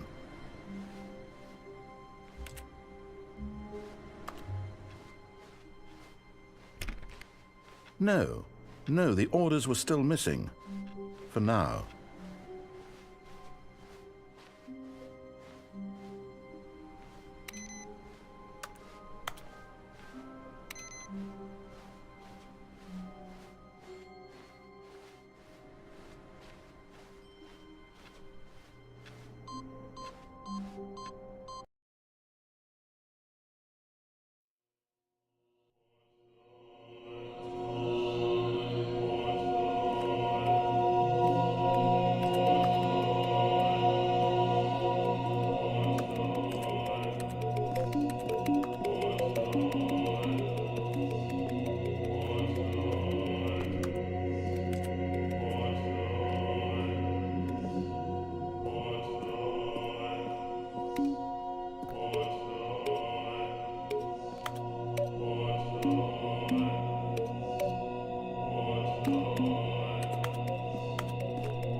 Stanley decided to go to the meeting room to check on his co-workers. He never functioned well by himself and constantly needed support and guidance from others, so the thought of total solitude was terrifying to him.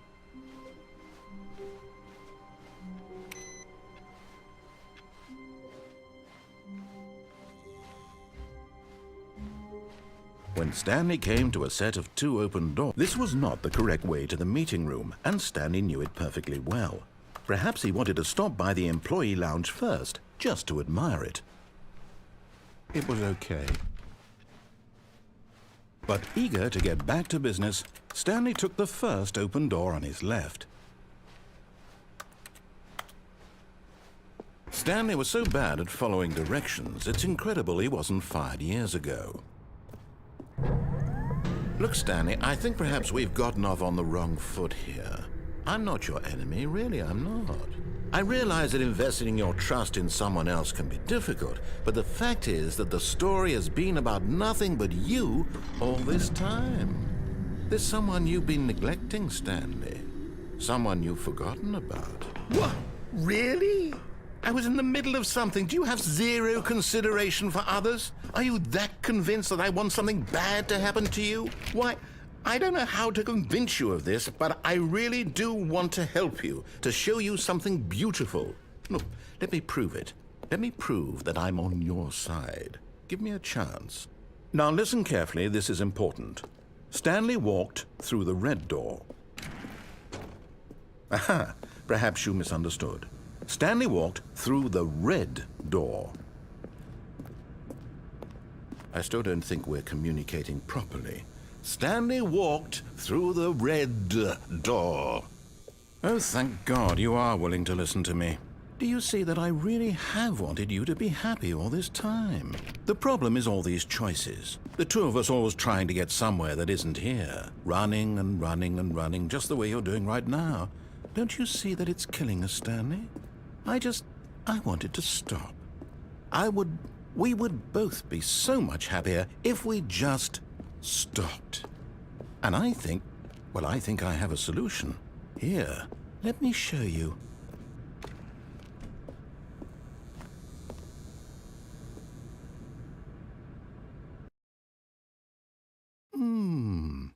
What do we want? What are we looking for? Here. Yes. Oh, it's beautiful, isn't it? If we just stay right here, right in this moment with this place, Stanley, I think I feel happy. I actually feel happy.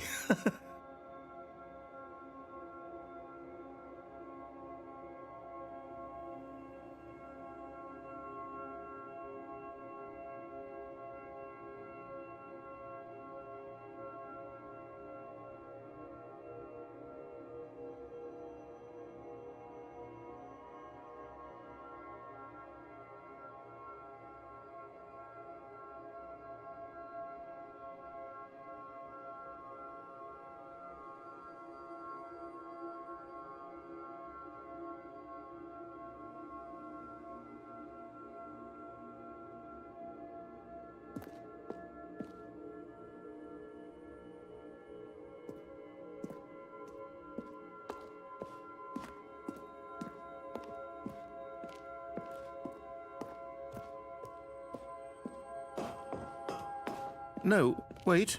Where are you going? Right. Where were we?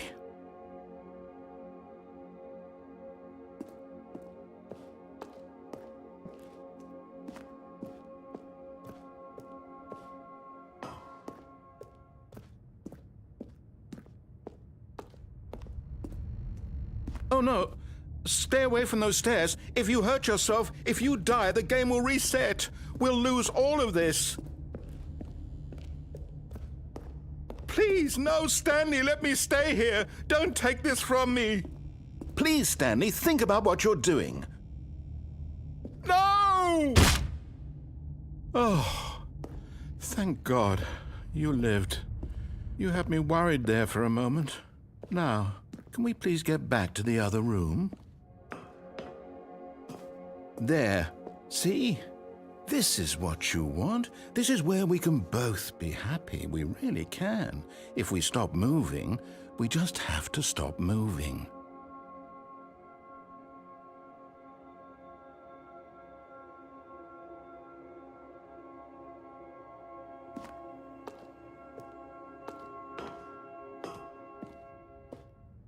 Stanley, go back. There's nothing good that can come from this.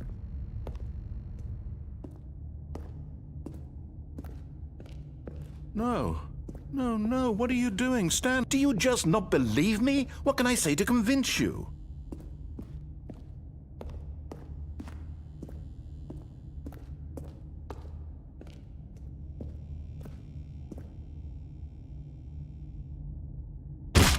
Stanley, let's go back to the other room.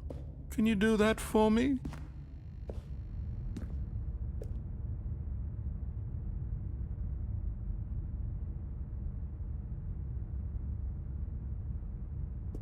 Yes. Perhaps you can. Perhaps you finally see what I'm talking about. I know you'll see that we can't be happy if we leave this place. You can see that, can't you?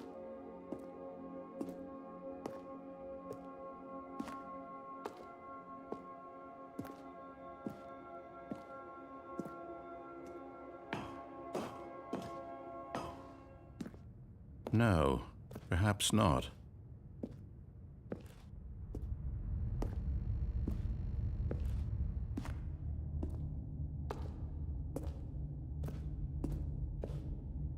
My God, is this really how much you dislike my game? That you'll throw yourself from this platform over and over to be rid of it? You are literally willing to kill yourself to keep me from being happy.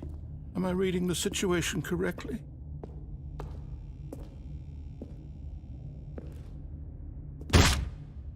Or maybe you're just getting a kick out of it. I don't know anymore. I just wanted us to get along. But I guess that was too much to ask. It looks like you wanted to make a choice after all. Well, this one is yours.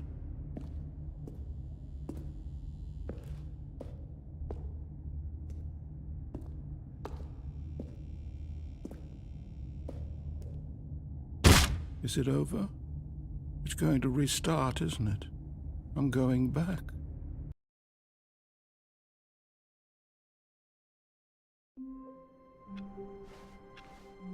All of his co-workers were gone. What could it mean? Stanley decided to go to the meeting room. Perhaps he had simply missed a memo.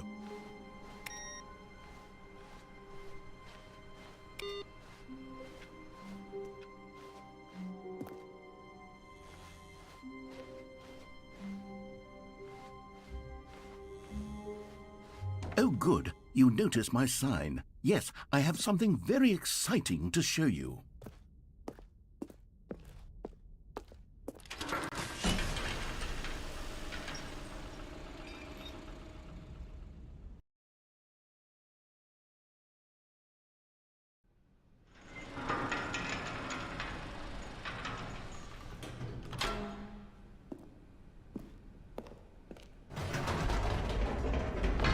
You see, Stanley, I've been reflecting on the Stanley Parable and about how roundly disappointing this ultra-deluxe version has turned out to be.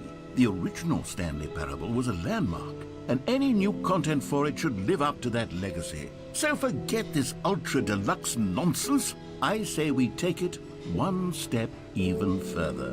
Which is why I'm very proud to announce for the first time ever, the Stanley Parable 2.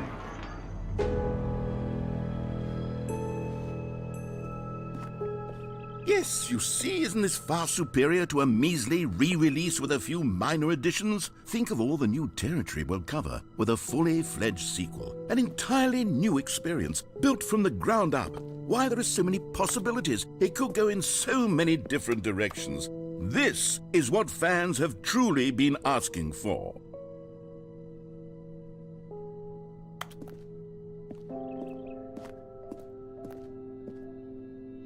Calling it the Stanley Parable 2 is just so much catchier than Ultra Deluxe, don't you think?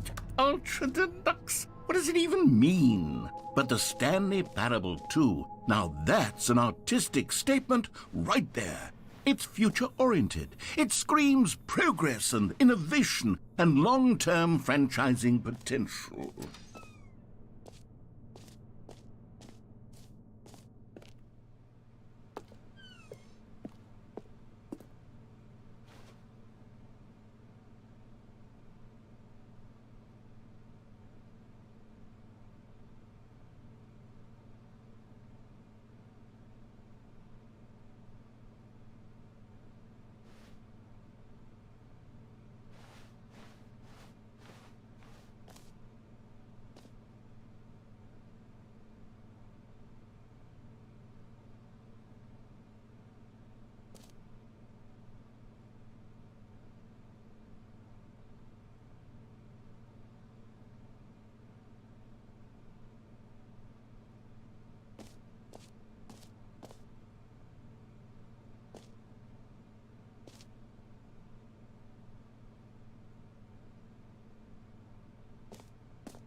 Now, to be clear, I haven't quite nailed down what exactly the Stanley Parable 2 is going to be, but let's take a look at some of the features I've been developing for it. I figure that if I can loosely organize a handful of interesting concepts, that surely the game will sort of naturally spring up around them. It'll all work itself out. Game development is much more of a fuzzy magic than anything scientific or logical, really.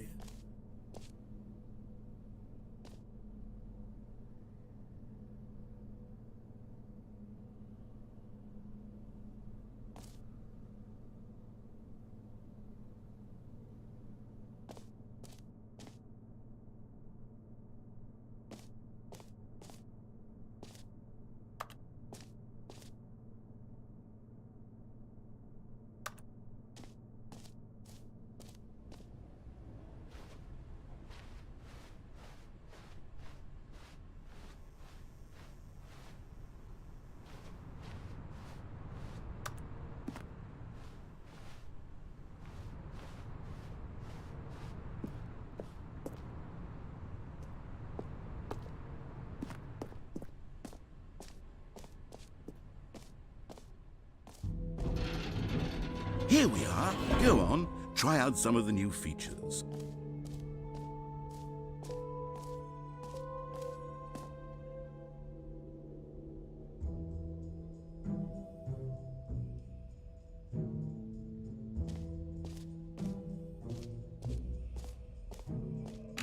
For the Stanley Parable 2, I asked myself, what do players really want? And of course, the first and most obvious answer is that they want to be individually recognized and validated as people. So with that in mind, my first addition to the game is this button which speaks the name of the person playing the game. Isn't that wonderful?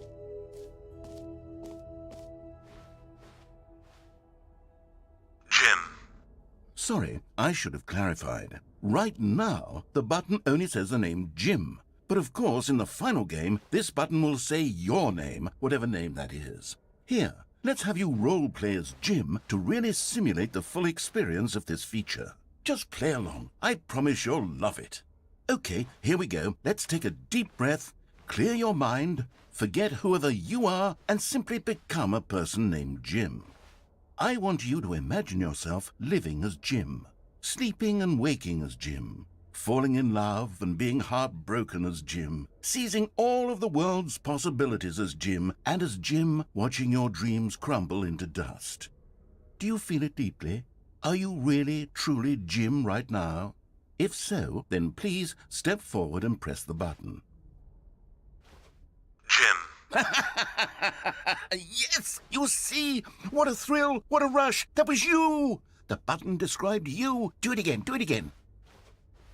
Jim. Ooh, it hits even harder the second time. If this were the only new feature in the Stanley Parable 2, it would still be worth the money. Let's take a break from the Jim button. I'm too emotionally drained from all of this personal validation.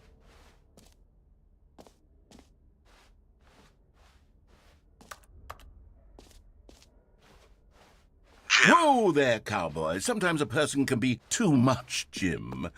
I'm putting the Jim button away. Otherwise, soon you'll start to lose all sense of who you actually are.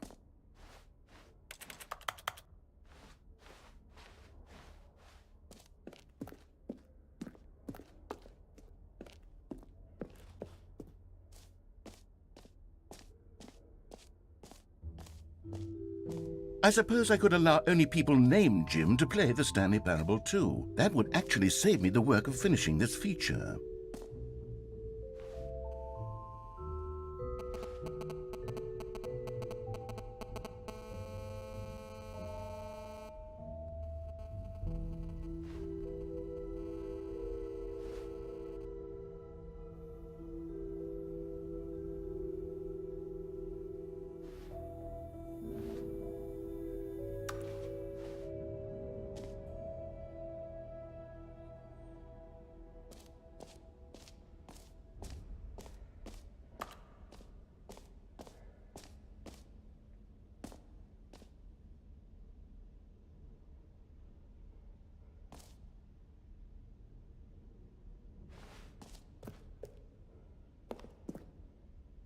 A common complaint of the Stanley Parable was that it was confusing and paradoxical, that it engendered a chaotic sense of reckless despair in those who played it. Well, I'm happy to say that after much consideration, I've engineered a clever solution to this fundamental problem with the game.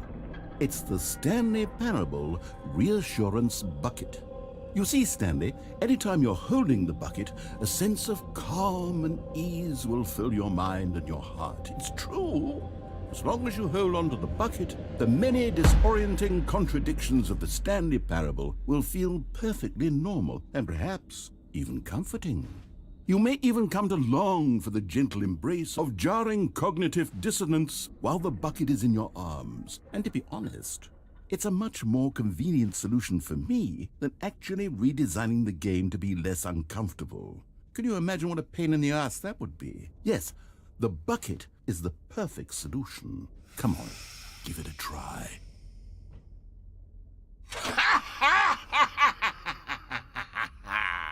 Can you feel it? The glow of comfort, even in the face of crushing despair, must already be sweeping through your body. And in fact, can I say that I do believe the bucket lends you an air of charisma as well? I think that just holding it has made you the slightest bit more attractive as a person. The benefits of the bucket seem to go on, don't they? All this and more await you in the Stanley Parable too.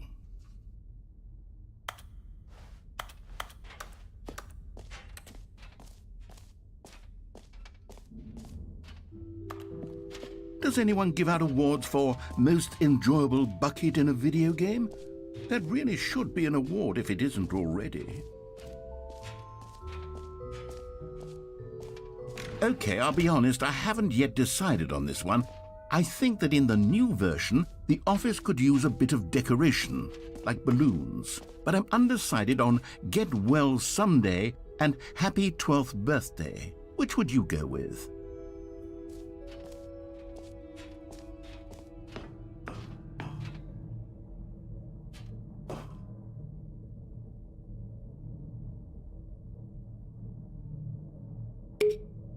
You know, sometimes when you solicit another person's opinion, it makes you realize that you knew which one you actually really wanted all along. Happy 12th birthday, step-niece, it is.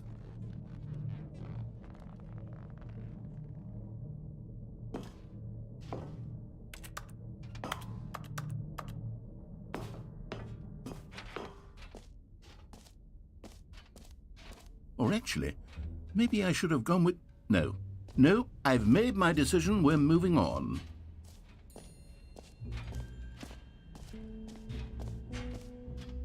You know what? Let's bring the jump circle back for Stanley Parable 2 as well. It's... Oh, wait. You already spent all your jumps the first time we saw the jump circle? Oh, well. I suppose it can just be a nice decorative piece, then.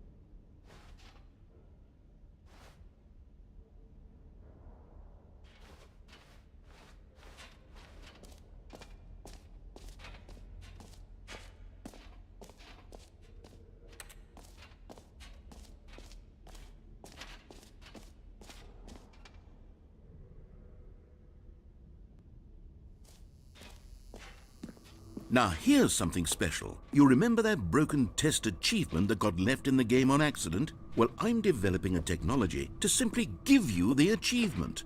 Yes, you see, you'll come to this lever, and when you pull it, the achievement will be given to you. It's as simple as that.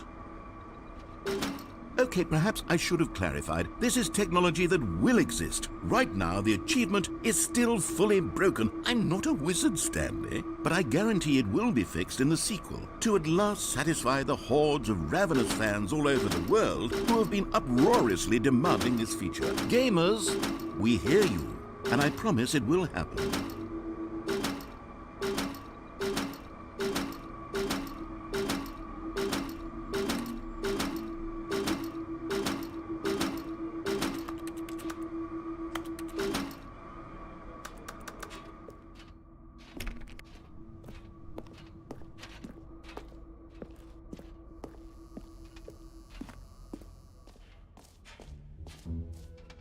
What else? What other exhibits haven't we seen yet?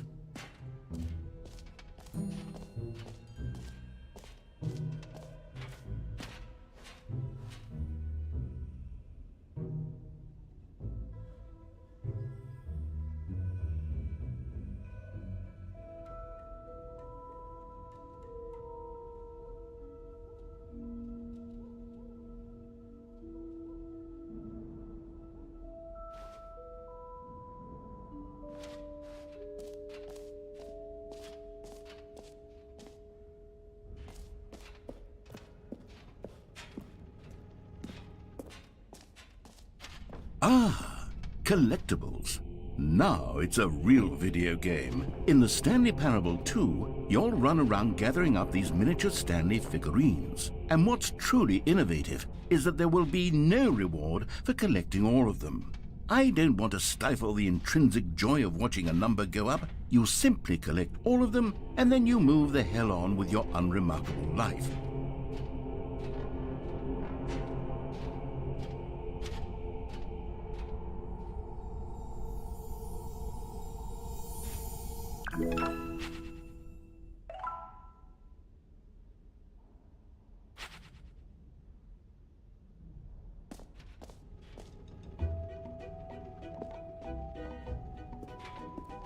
God, it really is the worst when you collect everything in a video game and then they give you a big fancy reward for it. Absolutely tragic.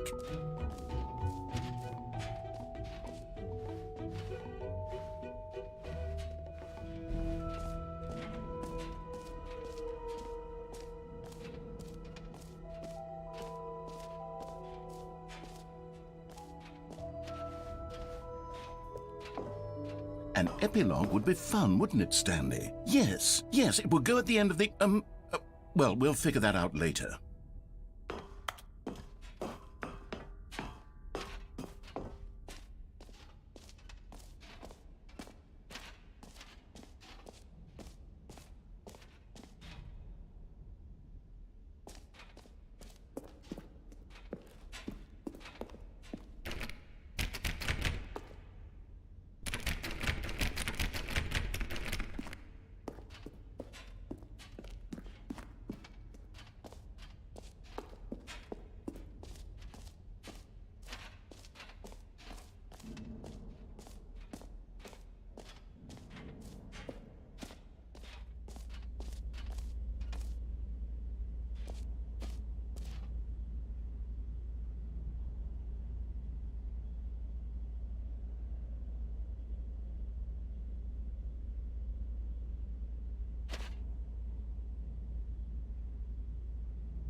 Stanley, here's an idea that I'm truly fond of. It's never been done before in a video game. This is, in fact, a hole that you can fall down forever. That's right. Infinite falling. You can fall until the end of time, if you like. A stunning leap forward for video games as a medium.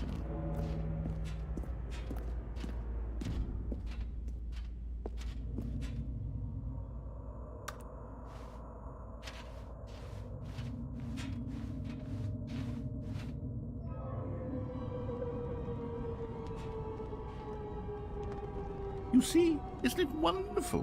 One of my more ingenious concoctions, if I do say so. Now then, since you've gotten to see the infinite hole, you can press the teleport button to pop back up to the top, and we can continue onward.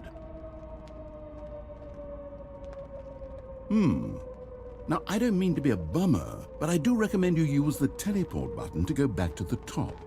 Maybe do it on the sooner rather than later spectrum of things.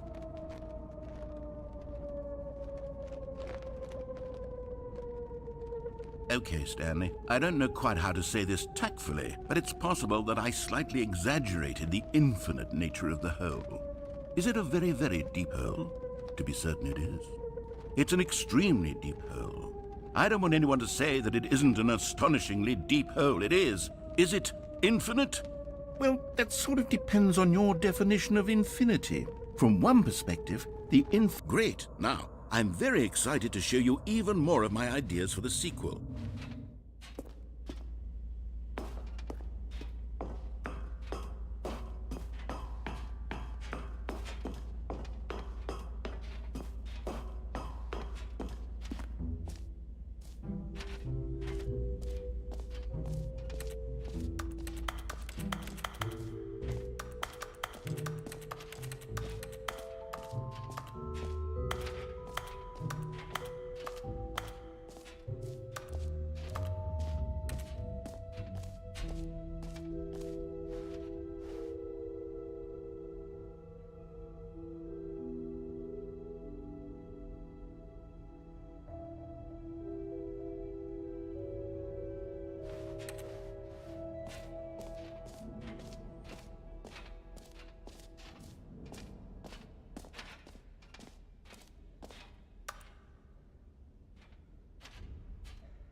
All right, have you seen everything you wanted to? Ready to move on now?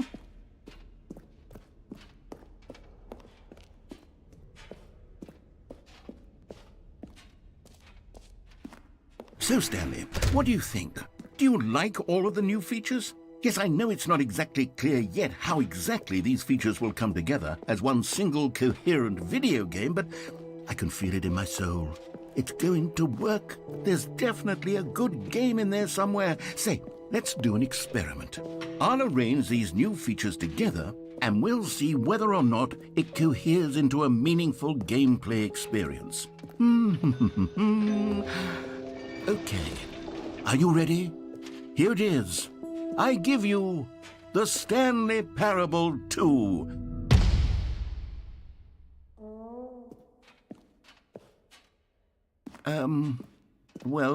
I mean, there's potential here, right? It's sort of... Okay, never mind. Hold on, let me do a different arrangement. Okay, yes, this is much better. I feel good about this. Here we go. Version 2.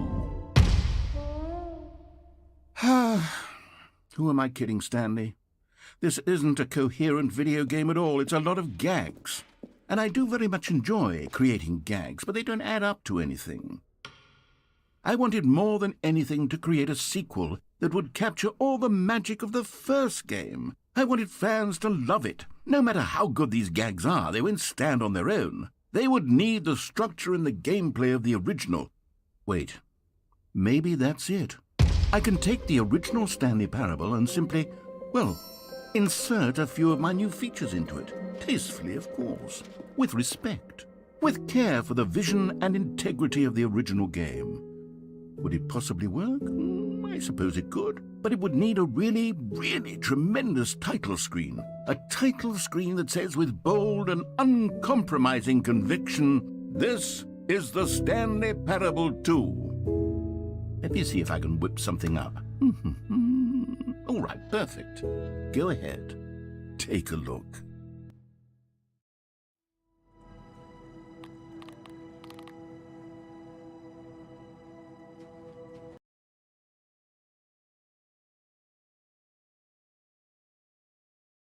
This is the story of a man named Stanley.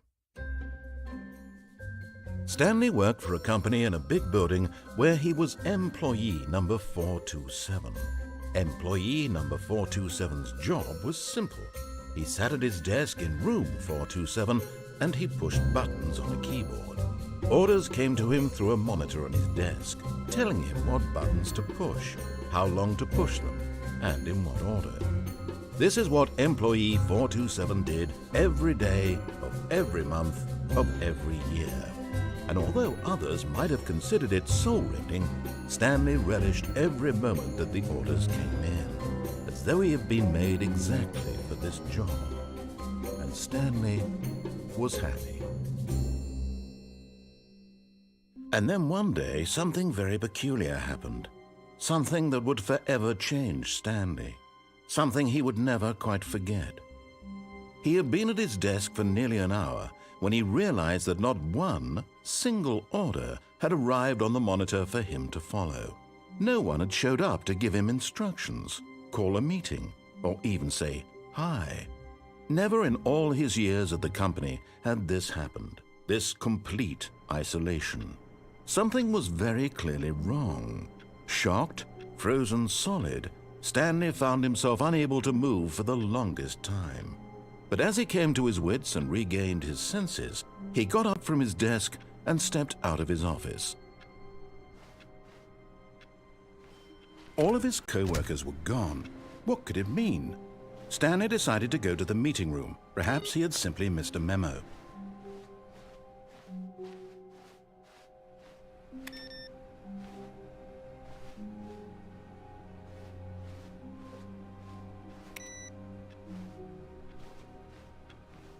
Stanley felt the bucket calling to him, begging him to pick it up.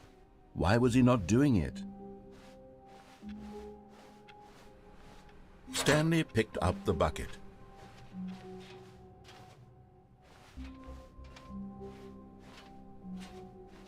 Stanley clutched the bucket tightly to his chest and entered the door on his left.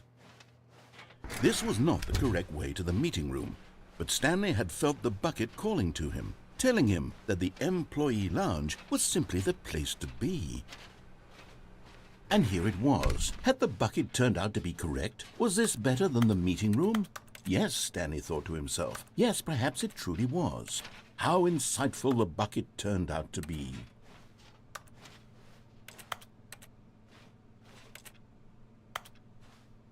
No, never mind. The bucket was wrong. Stanley took the door on his left to go back, and so the two of them detoured through the maintenance section and walked straight ahead to the opposite door.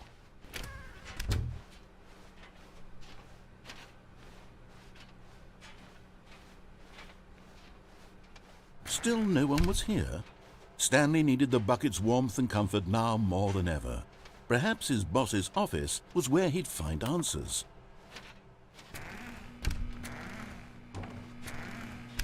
Oh, Stanley, can you feel it? The broom closet. It wants the bucket. You can feel that, can't you? The aura of jealousy. It's as clear as day. This broom closet believes it deserves the bucket. I can really feel it now. It's a bucket. It belongs in a broom closet. That's what the broom closet is trying to say here. It's supposed to go with the other cleaning supplies. Good for you, Stanley. Don't give in. Don't hand over the bucket.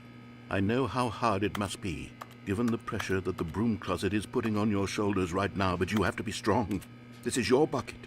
This is your companion and lifelong friend. You can't hand it over. Oh, no. We're getting into name-calling now, it seems. Is this how low the broom closet has sunk, that it has to resort to this stream of petty insults simply in order to get you to hand over the bucket? Stanley, I never liked this broom closet for a variety of reasons, but even this is worse than I had imagined. And wait, now the broom closet has the gall to imply that you and the bucket are not truly deep and lasting friends? That your relationship is purely superficial and convenient? That your life is so banal and meaningless that you'd feel the same sort of kinship towards any inanimate object which happened to lay in your path in an even partially enticing manner? Well, I never. Go on, Stanley. Lay into it. Really tell the broom closet off for its demeaning comments. Expand on the wide variety of experiences you and the bucket have shared together. Go through each of them point by point. Share your journal entries detailing the rich emotional landscape of your feelings for the bucket as they have changed and evolved over the years. Let him have it.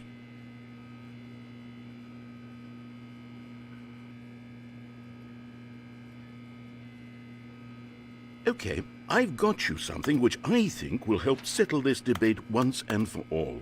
Here we go. There. Now it's settled. No more debate, no more discussion. Take a hike, broom closet, with all your meandering philosophical diatribes about the nature of cleaning supplies and their relationship to broom closets in the natural order of things.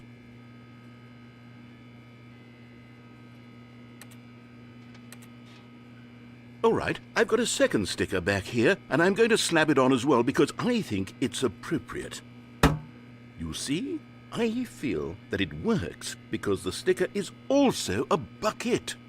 That way, if you're ever unsure whether the thing you're holding is a bucket or not, you can look down at this sticker and say to yourself, "Ah, it's a bucket." There really is a wide variety of applications for this sticker.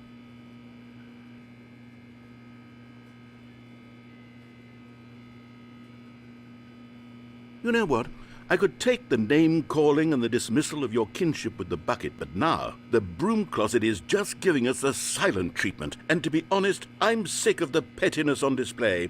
You can stay here all you like, but I've had it with this impetulant room of cleaning supplies. Easily the most childish such room I've ever been in. I'll see you outside, and we can get on with the story about you and your bucket.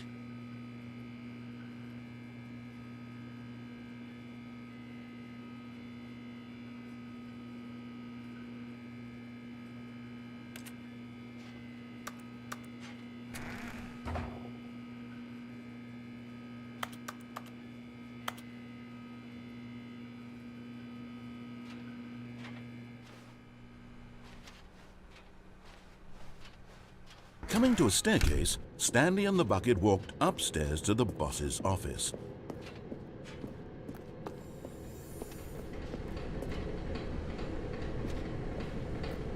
You found one of them. One of the miniature Stanley figurines. Remember, no reward for collecting all of these, only the intrinsic pleasure of a job well done. You can't buy that sort of happiness, Stanley. God knows I've tried. So, I implore you to savor each and every moment you come across one of these beautiful figurines.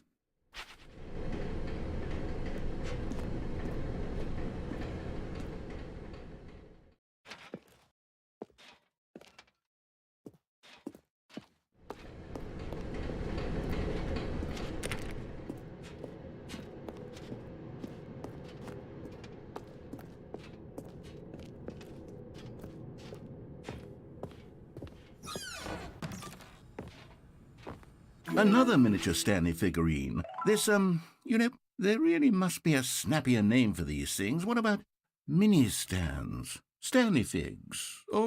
What about Stanlerines? Yes, I think I like that. Another Stanlerine under your belt.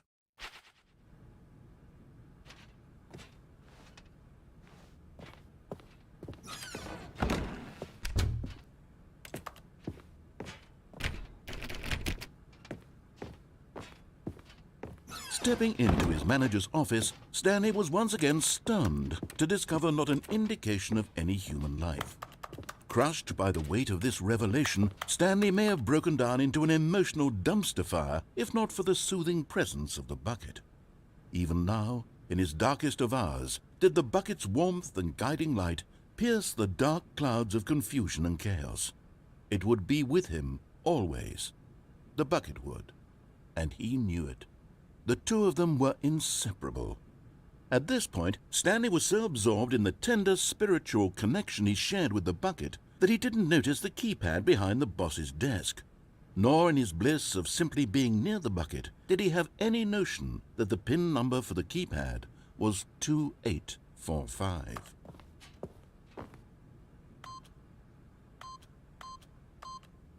But Stanley guessed the correct code by sheer luck. Was it that the bucket knew all along? Was the bucket guiding him? Yes, this is certainly the most logical explanation. Okay, I'm going back to the name of these little Stanley figurines, and now I'm torn between Stanlerines and Figlies. What do you think, Stanley? What name better encapsulates the intrinsic sense of happiness that you get from seeing a small number in the corner of your screen go up by 1? Let me sit on it. I'm sure it will come to me.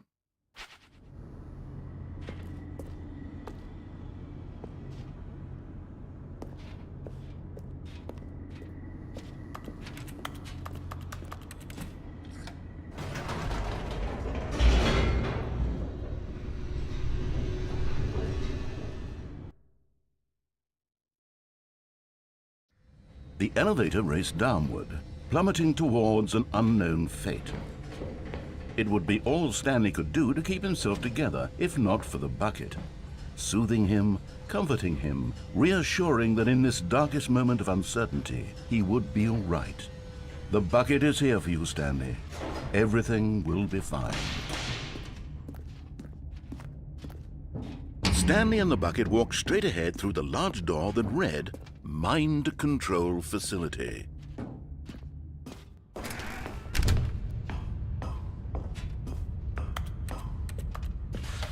The lights rose on an enormous room packed with television screens. What horrible secret did this place hold? Stanley and the bucket both wondered to themselves.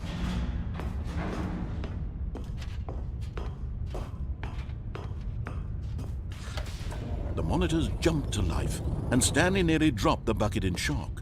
Everyone in the office was being videotaped, monitored like guinea pigs.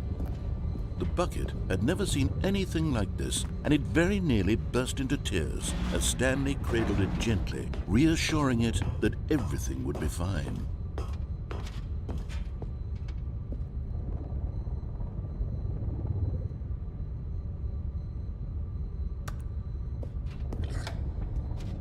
Was the bucket under the mind control facility's influence as well? Had the bucket been told to do things it didn't wish to do? What kinds of things does a bucket want to do or not want to do in the first place? These questions raced furiously in Stanley's feeble mind. No! He screamed into the bucket. He couldn't accept it. His own life in someone else's control, never! He squeezed the bucket tighter. His one friend in the entire world. At this point, he could trust no one except for the bucket. But here was the proof. The heart of the operation. Controls labeled with emotions, happy or sad or content. Walking, eating, working, all of it monitored and commanded from this very place. And as the cold reality of his past began to sink in, Stanley decided that this machinery would never again exert its terrible power over another human life. For he and the bucket would dismantle the controls for good. Two best friends, Stanley and the bucket, up against the world. They high-fived in a really cool way, and the bucket made a sassy comment about taking down the system.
When at last they came to the source of the room's power, Stanley and the bucket knew it was their obligation to put an end to this horrible place and to everything it stood for.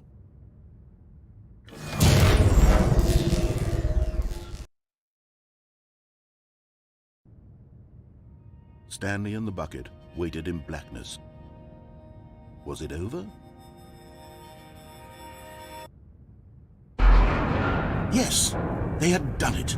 Stanley and the bucket had defeated their greatest and darkest enemy, freed themselves from the tyrannical grip of the evil mind control machine. Freedom was now mere moments away. Excitedly, the two of them began to discuss the kind of life they wanted to live once they stepped through this massive door. The bucket wanted to learn to roller skate. Stanley wanted to sneeze in every country on Earth. Both of them wanted to begin watching a movie, any movie, but then stop it halfway through and begin watching it in reverse from the end. True, it was a simple life they envisioned, but it was one they'd lived together, with one another to lean on, to trust, to support, and What? Wait. What was happening? Why had the door stopped? Was Stanley and the bucket not about to be freed? An unbearable silence filled the room, lingering in uncertainty, until finally the truth hit Stanley square in the face. This building did not want the bucket to leave. Even the facility itself recognized the incredible calming presence of the bucket, needed the soothing warmth of the bucket, would go to any lengths not to part with the bucket. No, no, no. Stanley can't leave this place. Not while he has such a precious bucket in his arms. Not while this building has anything to say about it. Stanley realized he would never again leave this very room. But at least he has the bucket. To be trapped eternally in darkness isn't really so bad, Stanley thought to himself. As long as I have my bucket with me, right? I'll be okay, won't I? Stanley gulped. Very soon now, he was about to find out.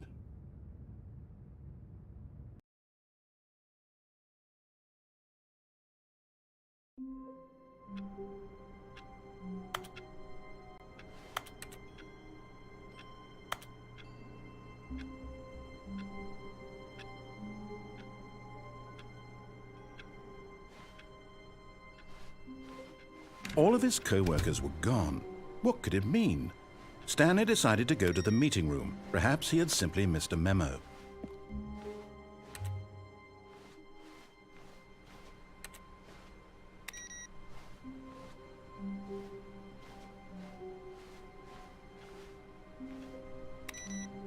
Stanley lifted the bucket into his arms, and a wave of comfort rushed over him.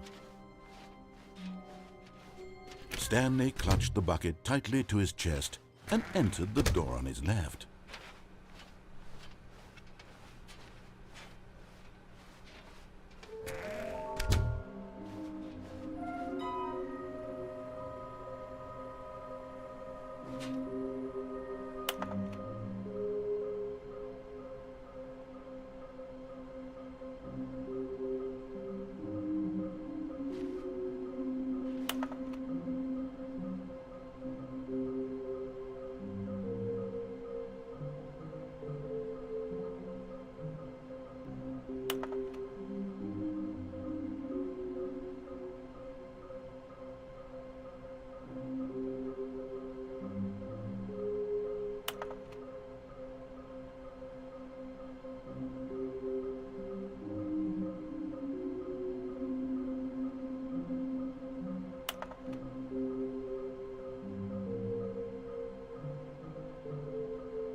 Coming to a staircase, Stanley and the bucket walked upstairs to the boss's office.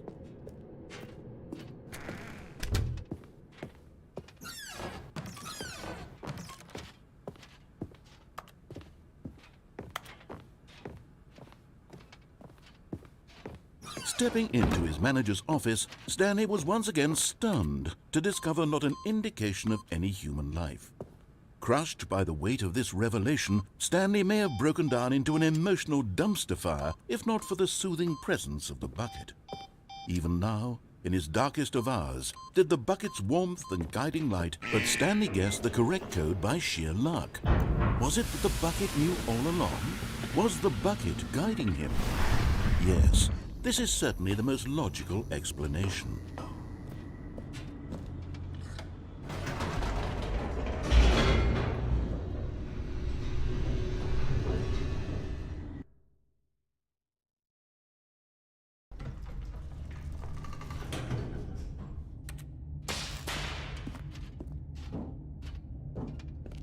Stanley and the bucket walked straight ahead through the large door that read, Mind Control Facility.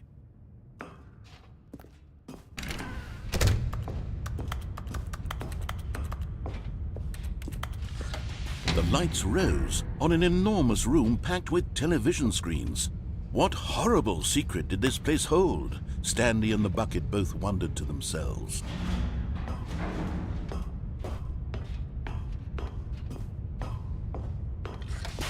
The monitors jumped to life, and Stanley nearly dropped the bucket in shock. Everyone in the office was being videotaped, monitored like guinea pigs.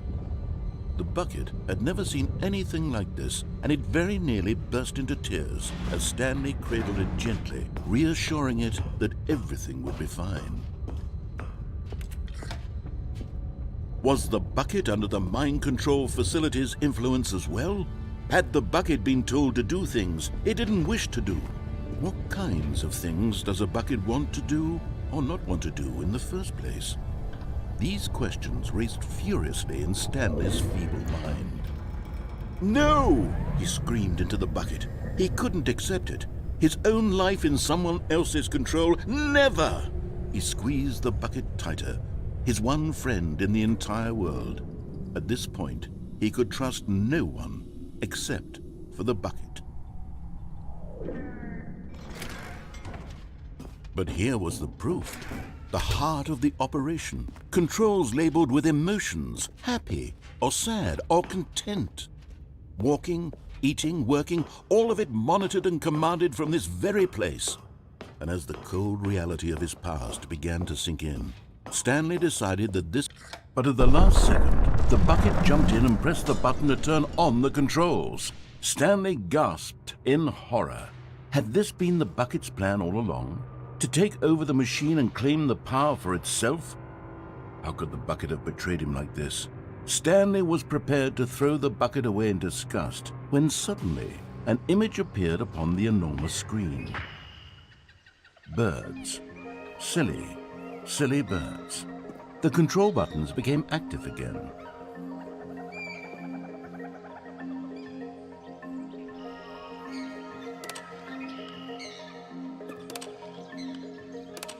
Stanley flipped through one video of silly birds after another, and then it dawned on him. This wasn't a mind control facility at all. It was a facility for monitoring and surveilling silly birds all over the world. The mind controls were only a facade to disguise its true intentions. Had the bucket known this all along? Stanley marveled at the metal genius in his hands, the one who had pointed him towards this incredible discovery.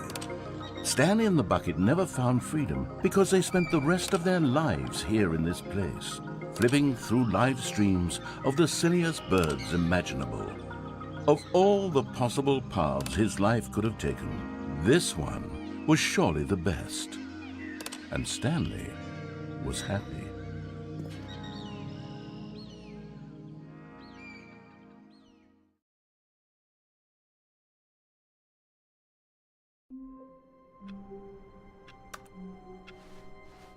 All of his co-workers were gone. What could it mean? Stanley decided to go to the meeting room. Perhaps he had simply missed a memo. The confusion and the chaos all seemed to melt away as Stanley embraced the bucket. Stanley clutched the bucket tightly to his... This was not the correct way to the meeting room, but Stanley had felt the bucket calling to him, telling him that the employee lounge was simply the place to be. And here it was. Had the bucket turned out to be correct? No, never mind. The bucket was wrong. Stanley took the door on his left to go back to the meeting room. No, Said the bucket. don't go to the meeting room. Go somewhere else. The cargo lift, yes. Go there. Go to the cargo lift. Good, Said the bucket. now ride the lift all the way to the top. There's something up there I need you to do. Stanley did not question why or how this bucket was speaking to him. It should have alarmed him, of course, because buckets can't talk. But Stanley chose not to think about this obvious fact. He was firmly convinced that the bucket had spoken to him, and he unthinkingly did whatever the bucket asked.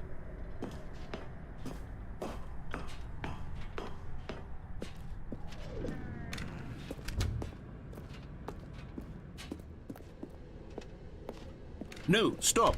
Look there on the wall, you see? There's a sign right there. It says, no buckets past this point. Stanley, how could you think it was okay to bring the bucket here? Unless, what if the problem is that you actually don't know what is a bucket and what isn't a bucket? I suppose that would explain a lot about your behavior up to this point. Which, if that's true, well, my goodness, I think we have to do something about it. This misunderstanding could have dire consequences on the entire rest of the game if not addressed quickly and properly. So much of the impact of the story is dependent on your understanding of what is and isn't a bucket. Please, step in here for a moment.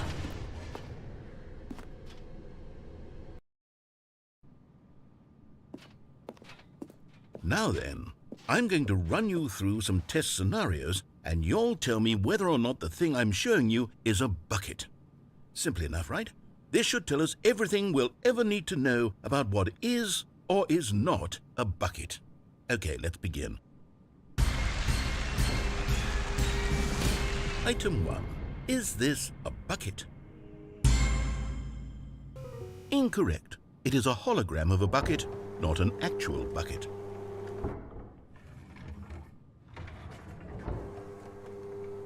Item 2. Is this a bucket? Incorrect. It is a 3D printed recreation of a bucket, not an actual bucket.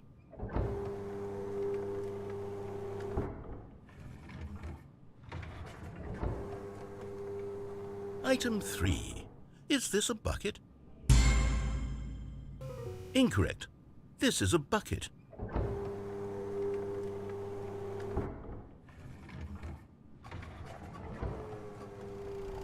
Item 4. Is this a bucket? Correct. This is a tractor and not a bucket. To be honest, I just sort of put this one in here as a gimme, but I was starting to get concerned that even this might be too much for you. Thank you for not making me look like an idiot. Okay, next one.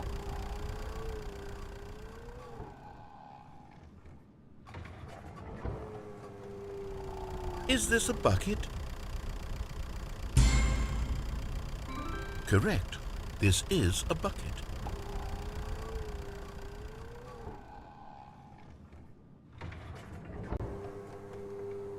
Item 6.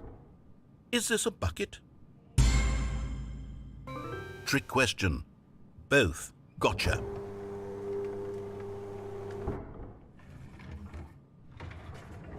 Item... Wait, hold on. I can't find the next one. Let me see. It should be around here somewhere.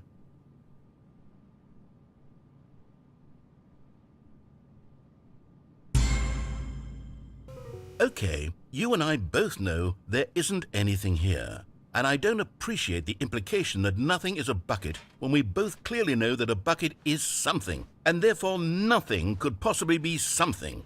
Unless, in your twisted mind, have you somehow convinced yourself that a bucket is nothing? Answer me straight, Stanley. Do you believe that nothing is a bucket?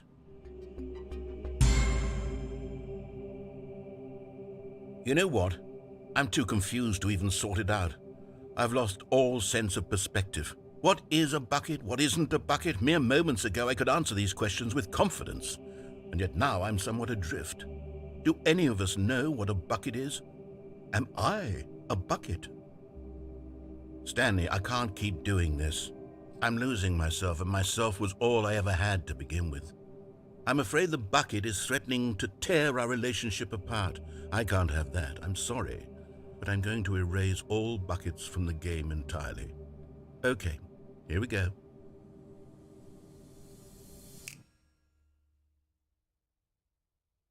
What happened? Is everything gone? Why did everything disappear? Wait, was everything a bucket? Every single thing in the game was a bucket. Oh my God, I had no idea. How could... except me. I'm not a bucket after all. And you, Stanley, you're still here. You're not a bucket either. Oh, this is wonderful news. We're not buckets. Yes, I actually feel much more at ease right now. It's delightful to get some clarity on that issue. But it doesn't change the fact that we haven't got a game. So, tell you what. I'll reset everything and we'll put back all of the buckets, okay? And we'll know that it's all a bucket. But if you run into anyone else, maybe don't mention that. Who knows what that information might do to a person? All right, here we go.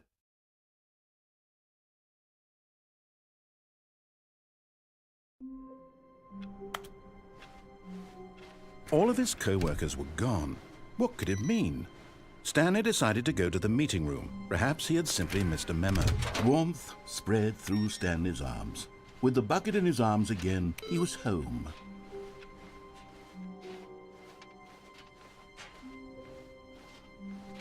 Stanley clutched the bucket tightly to his... This was not the correct way to the meeting room, but Stanley had felt the bucket calling to him, telling him that the employee lounge was simply the place to be. And here it was. Had the bucket turned out to be correct? No, never mind. The bucket was wrong. Stanley took the door on his left to go back to the meeting room. No, Said the bucket. don't go to the meeting room. Go somewhere else. The cargo lift, yes. Go there. Go to the cargo lift. You're getting close now, Stanley. You've nearly gotten all of the Figler and Marines. Very soon, you'll collect the last one, and then the first number will equal the second number, and that will be it. We'll be different people by then. Different in the sense that we used to have none of them, and now we have them all. You can't go back to when you had no Figler and Marines. None of us can.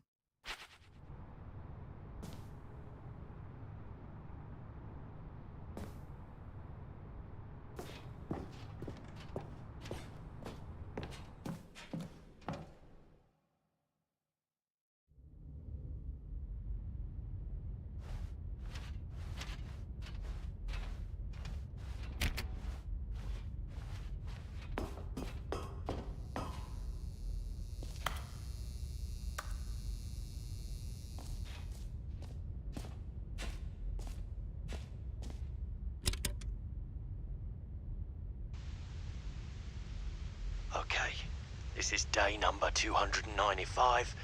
Tape number... I don't even know. I've lost track. Nothing feels real anymore. The longer I study this bucket, the less sense anything makes. The sheer euphoria I feel every time I pick it up. No matter how many times I've done it, it's always the same feeling.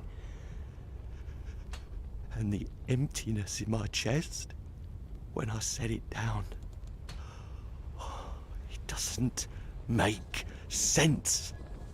There's no explanation for it. I still haven't figured out why I see the world so differently when this bucket is in my arms. Why everything feels so... What do I do with this treasure? I can monetize it. Yes. It's unthinkable the amounts of money people will pay for even just an hour with the bucket. This is my golden ticket. But I have to be careful, because as soon as this gets out, there's going to be a target on my back. Even now, I don't know who might be trying to get... What's that? Who's there?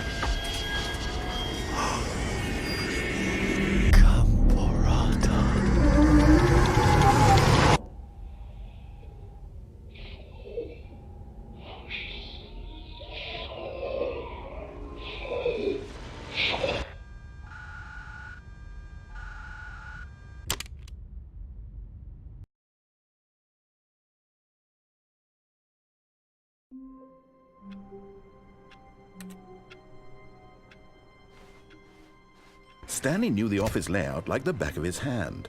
It was only a matter of time before he found the others, wherever they were. Just a matter of time.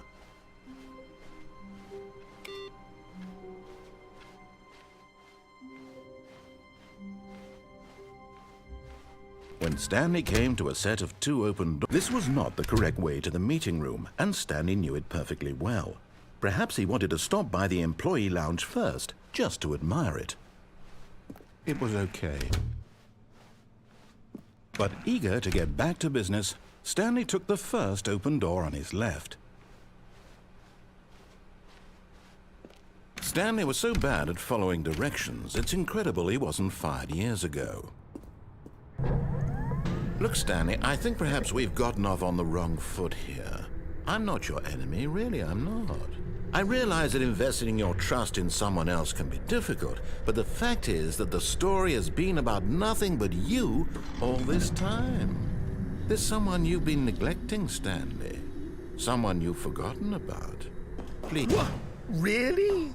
I was in the middle of something. Do you have zero consideration for others? Are you that convinced that I want something bad to happen to you? Why, I don't know how to convince you of this, but I really do want to help you, to show you something beautiful.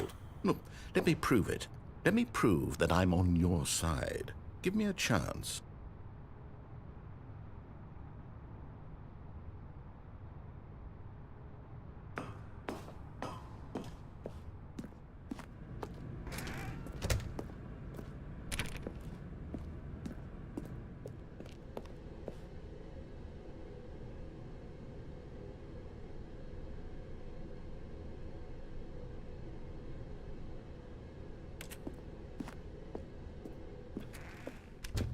Now listen carefully, this is important. Stanley walked through the red door.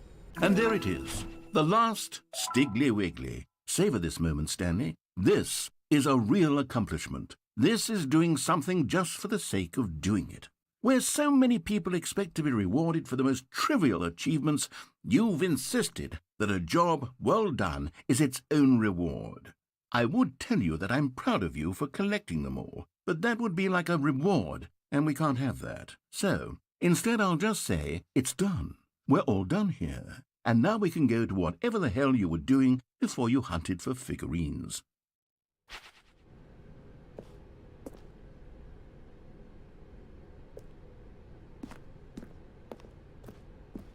Oh, thank God you are willing to listen to me.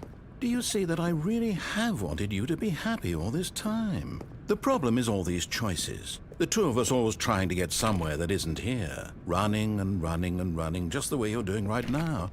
Don't you see that it's killing us, Stanley? I wanted to stop.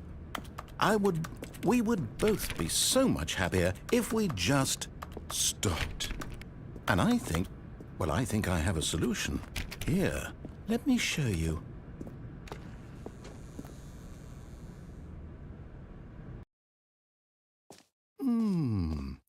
What do we want? What are we looking for? Here. Yes. Oh, it's beautiful, isn't it?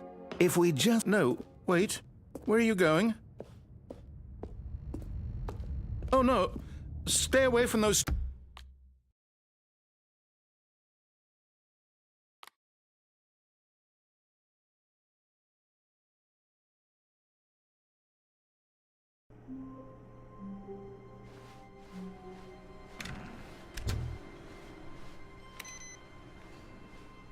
Stanley, I'm sorry, but I have to put a pause on things. It's those figurines, those figglers. I haven't stopped thinking about them since you nabbed every last one. Wasn't it just the most intrinsically fulfilling moment of your entire life? Didn't it fill you to the brim with inner richness? Yes, I know we're supposed to be telling a story, but won't you please indulge me with one more trip back to the memory zone? I would love nothing more than to revisit the figurines. Just one more time.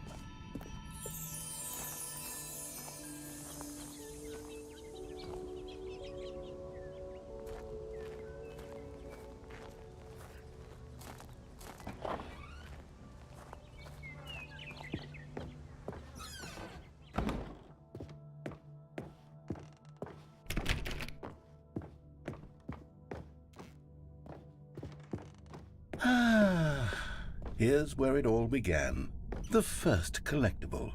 Back then, we had no idea of how many of them we'd find. Sure, it said 6 right there on the screen, but how could we know for certain? We were so innocent.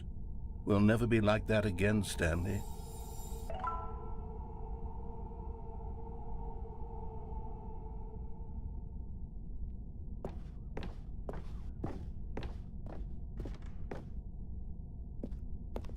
And here was a second Stanlerine. I'll be honest, back then I had no faith in you to find any of them, let alone 6. But you continue to surprise me in all sorts of mundane, unremarkable ways.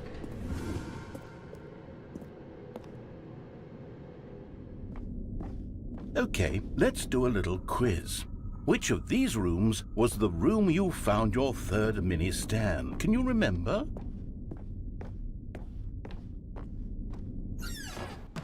Hey, that's exactly right. It was here in the boss's bathroom. It was the third one. You picked it up, and then after that, you had 3 of them. I'm glad these moments are so crystal clear in your memory, but I shouldn't be surprised. After all, science tells us that it's impossible to forget your third time doing anything. Let's see, what came next?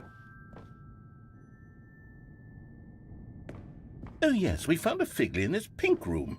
Oh well, I can't actually say I remember being in this room, but it's here in the memory zone, so it must have happened.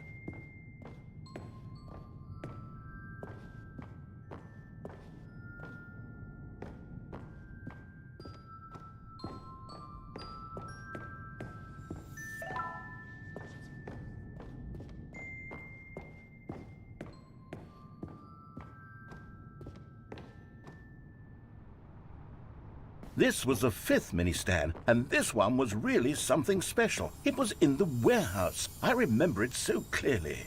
In fact, because this one is particularly special to me, I made a little video to commemorate the occasion. Enjoy.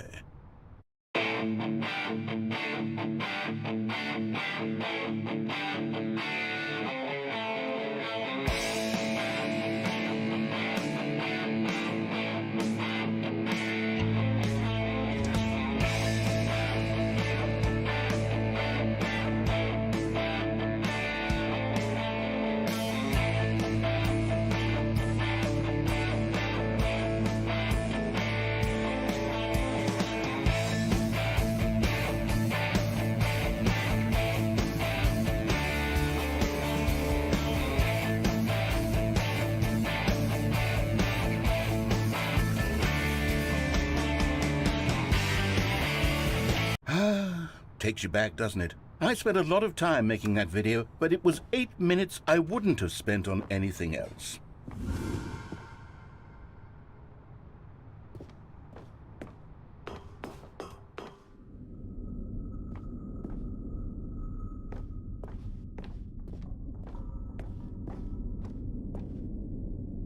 And then, Stanley, then we came to the last collectible, the final figurine, right here by the red and blue doors. This memory is the most distinct and clear in my mind, perhaps because it was the one that happened more recently than all the others. Who can truly say how the mind works? All I know is that this is the moment where you picked up a Figley and I thought to myself, yes, that's all of them. They're all collected. It was a moment unlike any other. Except for the other moments picking up figurines, which it was exactly like.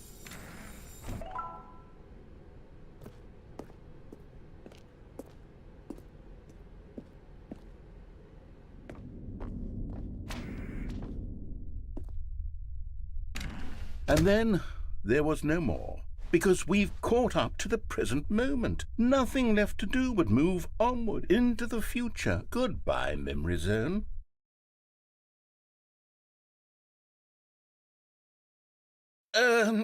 No, I'm not done. I'm not ready to move on. Stop the loading screen. Isn't there some way we can stay here, keep enjoying these figurines? Let's just go backwards. We'll do the memory zone again from the opposite direction. See how that feels.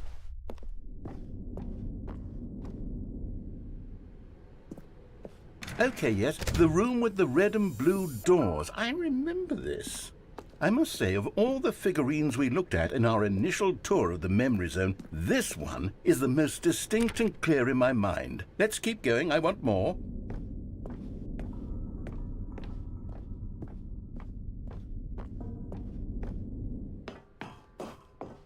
And here's where I made that video. Don't you remember the video we watched?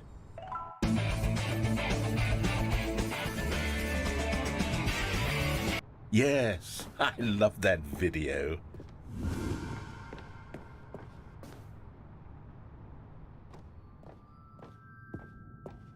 Still don't remember the pink room, Stanley. Still no memory of this one. Good room, though. A solid room.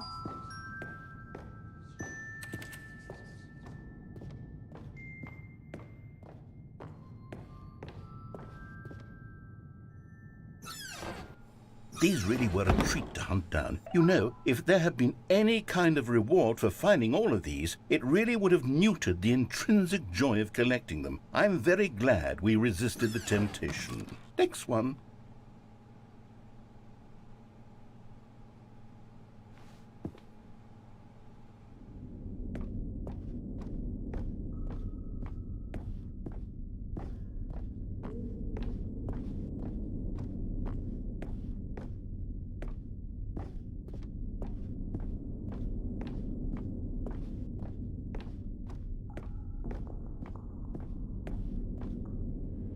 This was our second Figley. Don't you remember? Yes, I remember it too. The past is truly a wonderful thing. Why does anyone ever choose to leave it? Keep going.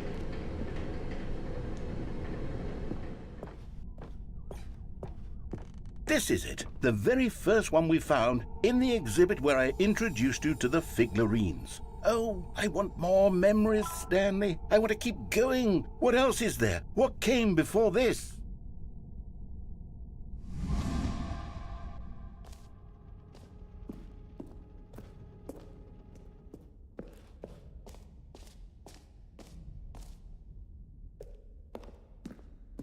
Look, it's the terrible new content that we were originally sold on.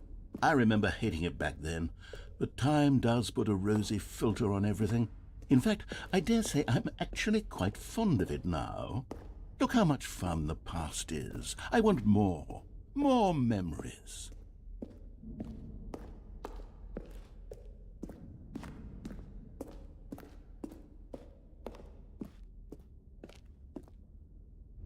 Oh, yes, the two doors. Who could have forgotten that? A classic memory, this one.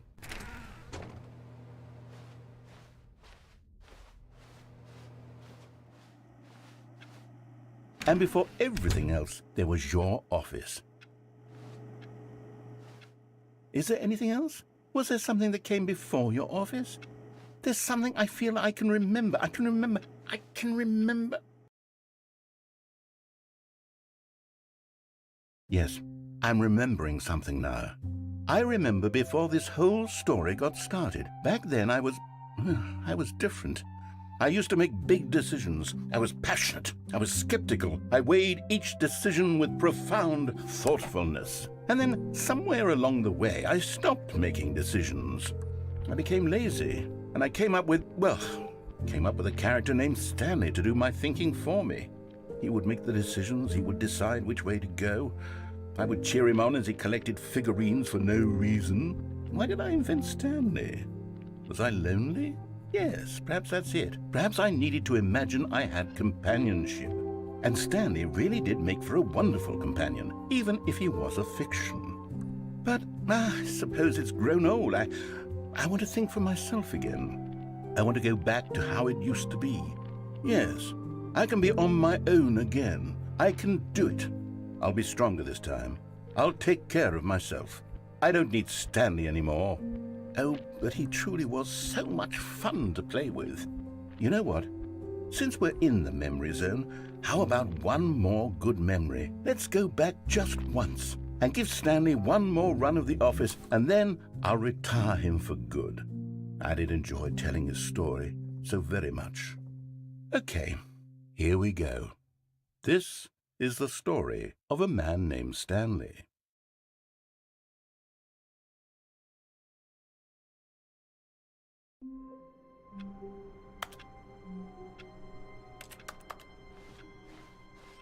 All of his co-workers were gone. What could it mean? Stanley decided to go to the meeting room. Perhaps he had simply missed a memo.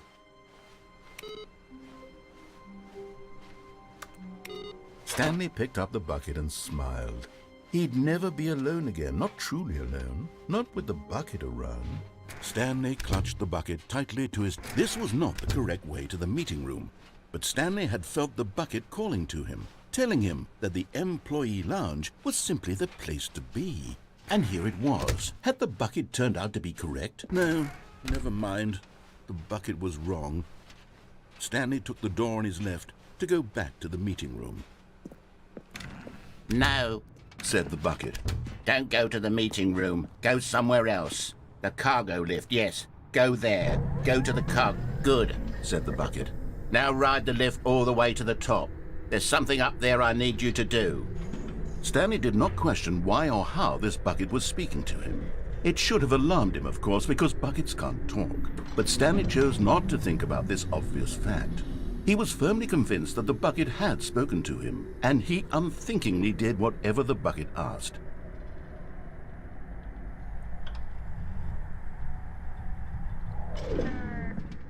In here. Said the bucket. Go into this dark room over here. Stanley once again obeyed blindly.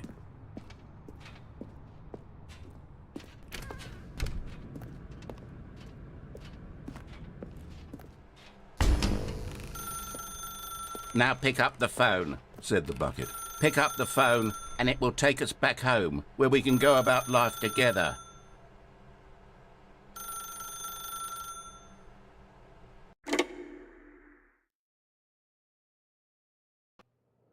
This is the sad story of a man named Stanley and his bucket. Once upon a time, I gave Stanley a bucket because I thought he was lonely and could use a friend. And then, very distressingly, he began to believe the bucket could speak to him.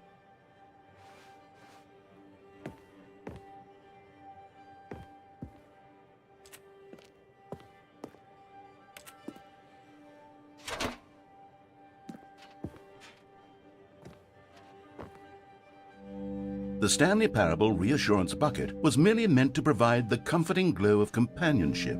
It doesn't literally talk and give you orders.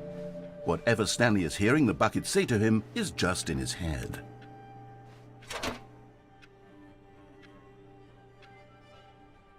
Lately, I've been concerned about him. Wouldn't you be concerned as well? To see him delusional like this, obsessing over an inanimate metal object? I want to say something to him, but I don't know how I can convince him. I don't know if he'll listen to me.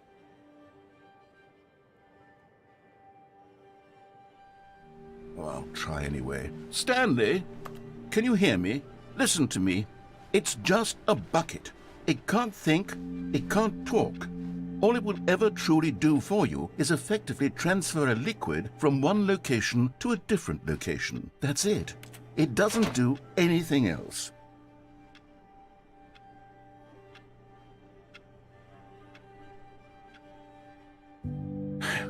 You see, he's not listening. He's still taking orders from the bucket. You know, once upon a time it was me he took orders from, me he trusted and listened to. Now all he cares about is his awful bucket, this stupid hunk of metal.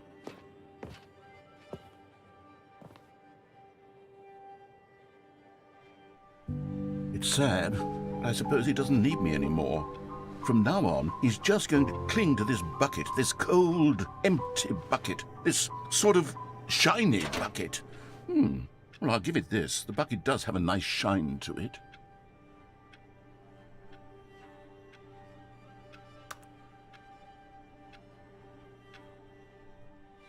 Yes, I suppose on closer inspection that it doesn't quite look like your average hardware store bucket.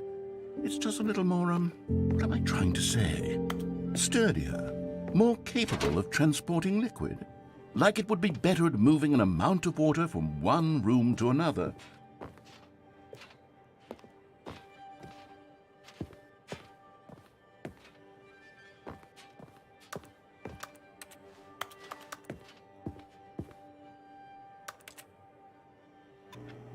Oh my God, what am I saying?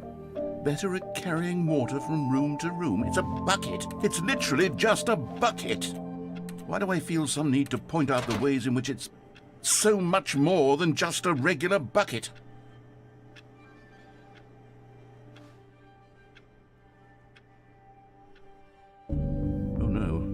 I'm having feelings for the bucket. No, no, no, no, no, no, no, no. What's going on? Why do I want to be with the bucket? Hear what the bucket has to say. Do anything it asks. What's wrong with me? I don't understand. Perhaps if I had the bucket, this would be less confusing. Yes, the bucket could tell me what to do in this troublesome situation.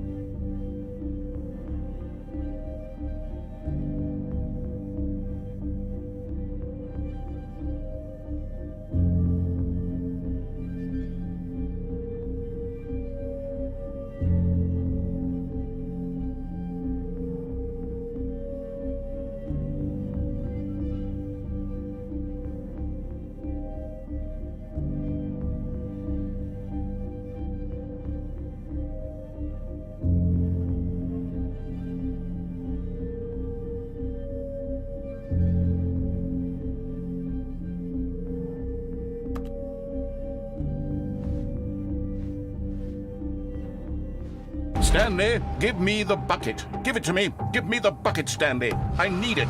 Give it to me now. Give it, or I'll...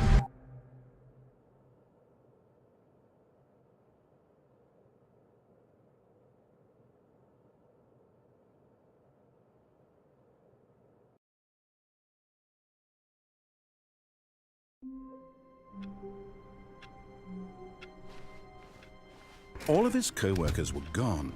What could it mean? Stanley decided to go to the meeting room. Perhaps he had simply missed a memo.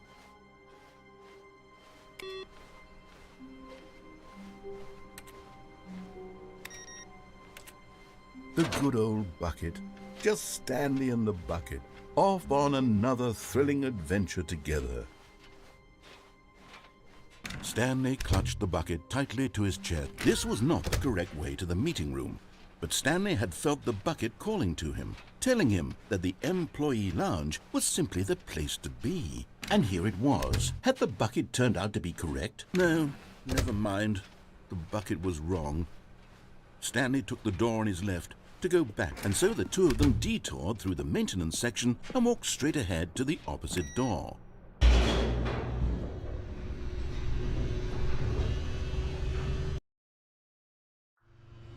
Oh, good Stanley. I'm glad you found your way here. I knew you'd find this place eventually. You see, your friends and I are concerned for you, Stanley. We've come together here because we care about you very much. It's this bucket you're carrying around everywhere. The bucket isn't even from the original Stanley Parable. It's just sequel content. We're the ones that matter, Stanley. Classic characters from the first game, like the Adventure Line and the Broom Closet. Because that's what fans want from a sequel. They want more of their favorite jokes, not this bucket that they've never seen before. Yes, I know I'm the one who gave you the bucket, but you're spending too much time with it. Don't you want another story involving the Adventure Line? We could make the Adventure Line go somewhere new. Yes, yes, that's what the fans want. Let's do it.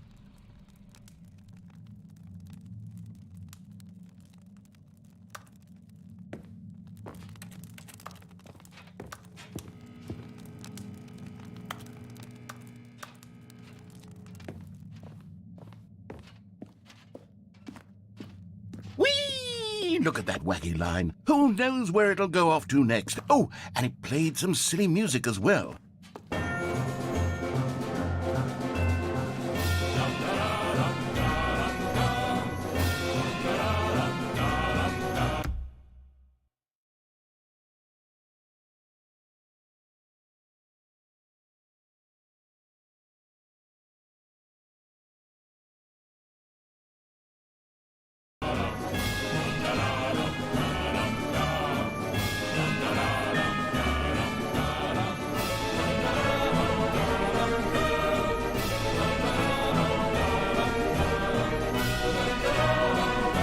Now this is what the Stanley Parable is all about. Don't you remember all those great jokes from the original dialogue? Also, Stanley is addicted to drugs and hookers. Yes, it's as classic now as it was back then. Let's do it for the fans, Stanley. Let's give them more content exactly like this. But if we want to do that, you're going to have to give something up.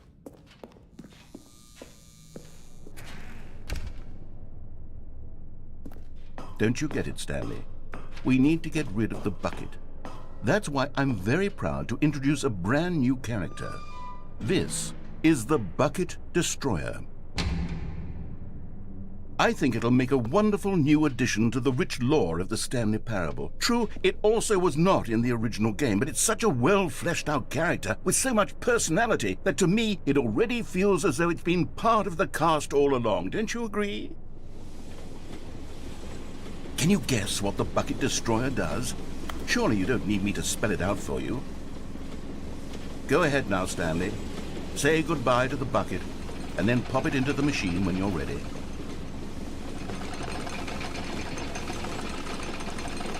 Now listen to me. It's crucial that you give it the bucket. I don't know what the Bucket Destroyer will do if it can't destroy your bucket. Destroying buckets is all it knows. That is its singular personality trait. Sure, I can hear you saying, how does a character with only one personality trait deserve to join the pantheon of beloved Stanley Parable characters? Well, you see, if you were to really explore the Bucket Destroyer, you would see that its desire to crush buckets is so densely loaded with complexity and nuance that it's really like 10 personality traits. What other object in this game can you even say that about? The broom closet? Certainly not. I wonder what sort of Bucket Destroyer merchandise the fans will be clamoring for after this. Okay, the Bucket Destroyer is getting very upset now. You'll have to hurry and feed it. We can't get back to the classic Stanley Parable characters like the Adventure Line or the Bucket Destroyer until you crush that damn bucket. Quickly now, the fans are waiting. Do it, the fans, Stanley. Give the fans what they want. Hurry and...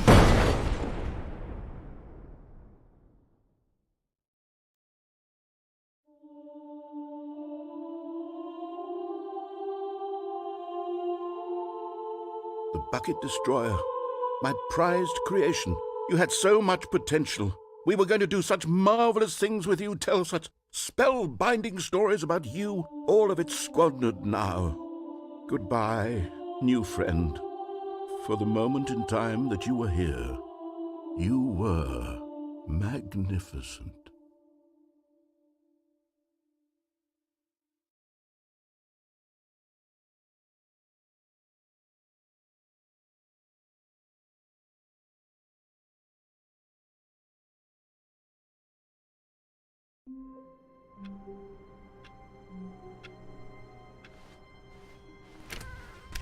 Where are we going today? The bucket asked. Stanley clutched the bucket tightly to his chest and entered the door on his left.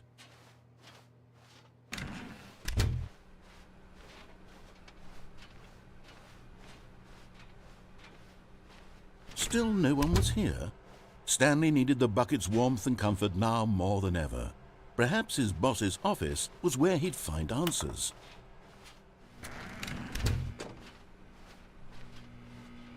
Stanley, we must move on from this broom closet, simply because I have no remaining stickers. If I did, you can guarantee we'd be in here for hours.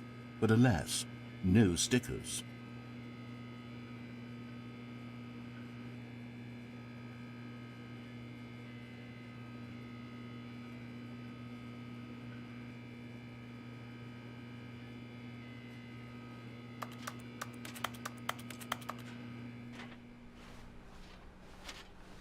Coming to a staircase, Stanley and the bucket walked upstairs to the boss's office.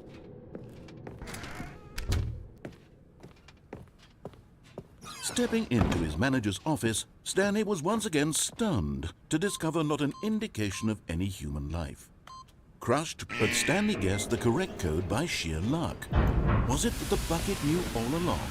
Was the bucket guiding him? Yes, this is certainly the most logical explanation.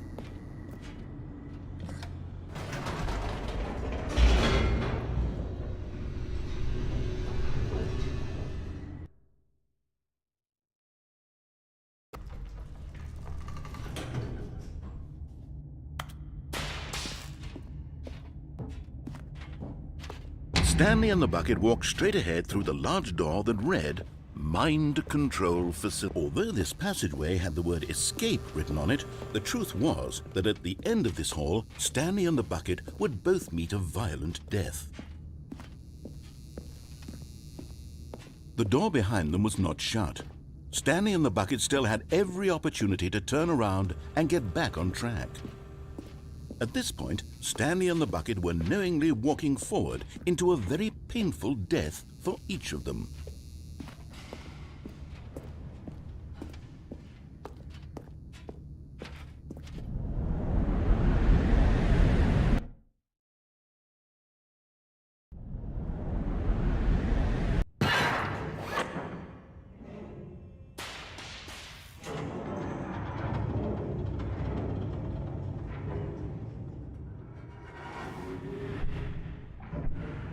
As the machine whirred into motion and Stanley and the bucket inched closer to their demise, Stanley reflected on how meaningless the bucket's warmth and comfort had turned out to be.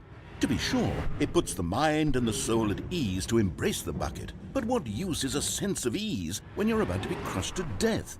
This is what Stanley thought to himself, and he sort of kicked himself for wasting so much time carrying a bucket everywhere. Farewell, Stanley.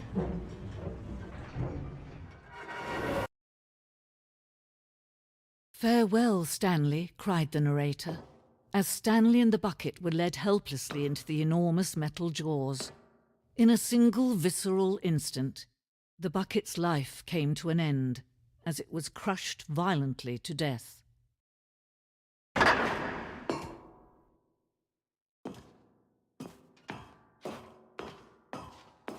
It was a shame, the death of such a magnificent bucket. It's true that all buckets are radiant in their own way, but this one stood above the rest. It was a glorious bucket to behold.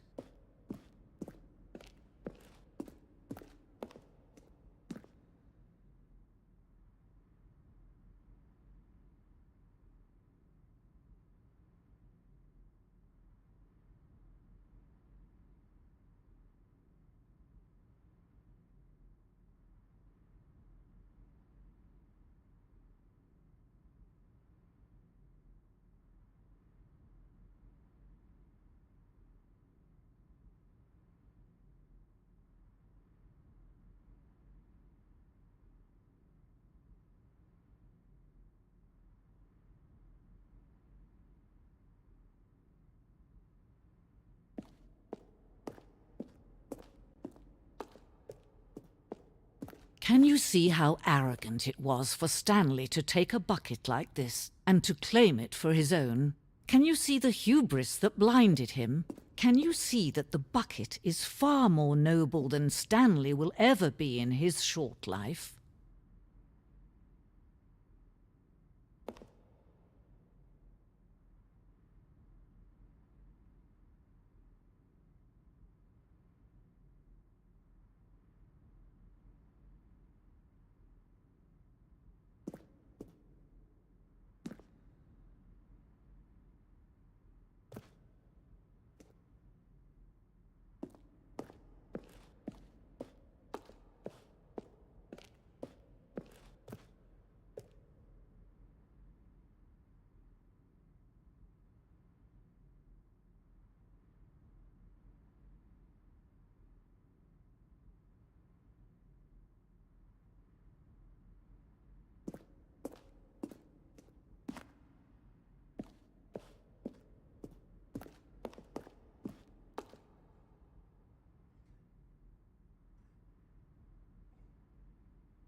No man can own a bucket, and certainly not a bucket as dazzling to behold as this one. It is man who should kneel before the bucket.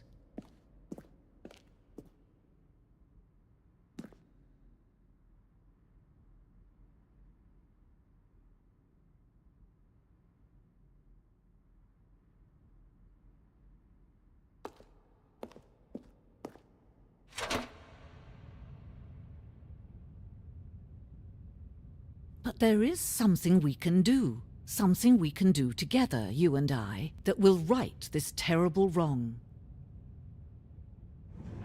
Let Stanley die. Let him be crushed by the machine. Don't reset the game. Don't give him another opportunity to run off with another beautiful bucket. We can save the world's buckets from their treatment as tools and implements if only we let Stanley die together. The bucket shall take its place as ruler, as leader, as commander of a new world, a new vision.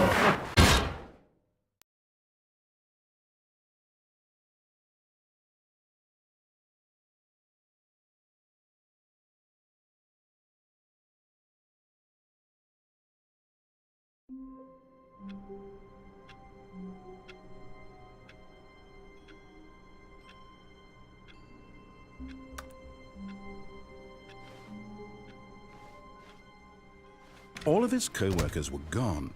What could it mean? Stanley decided to go to the meeting room. Perhaps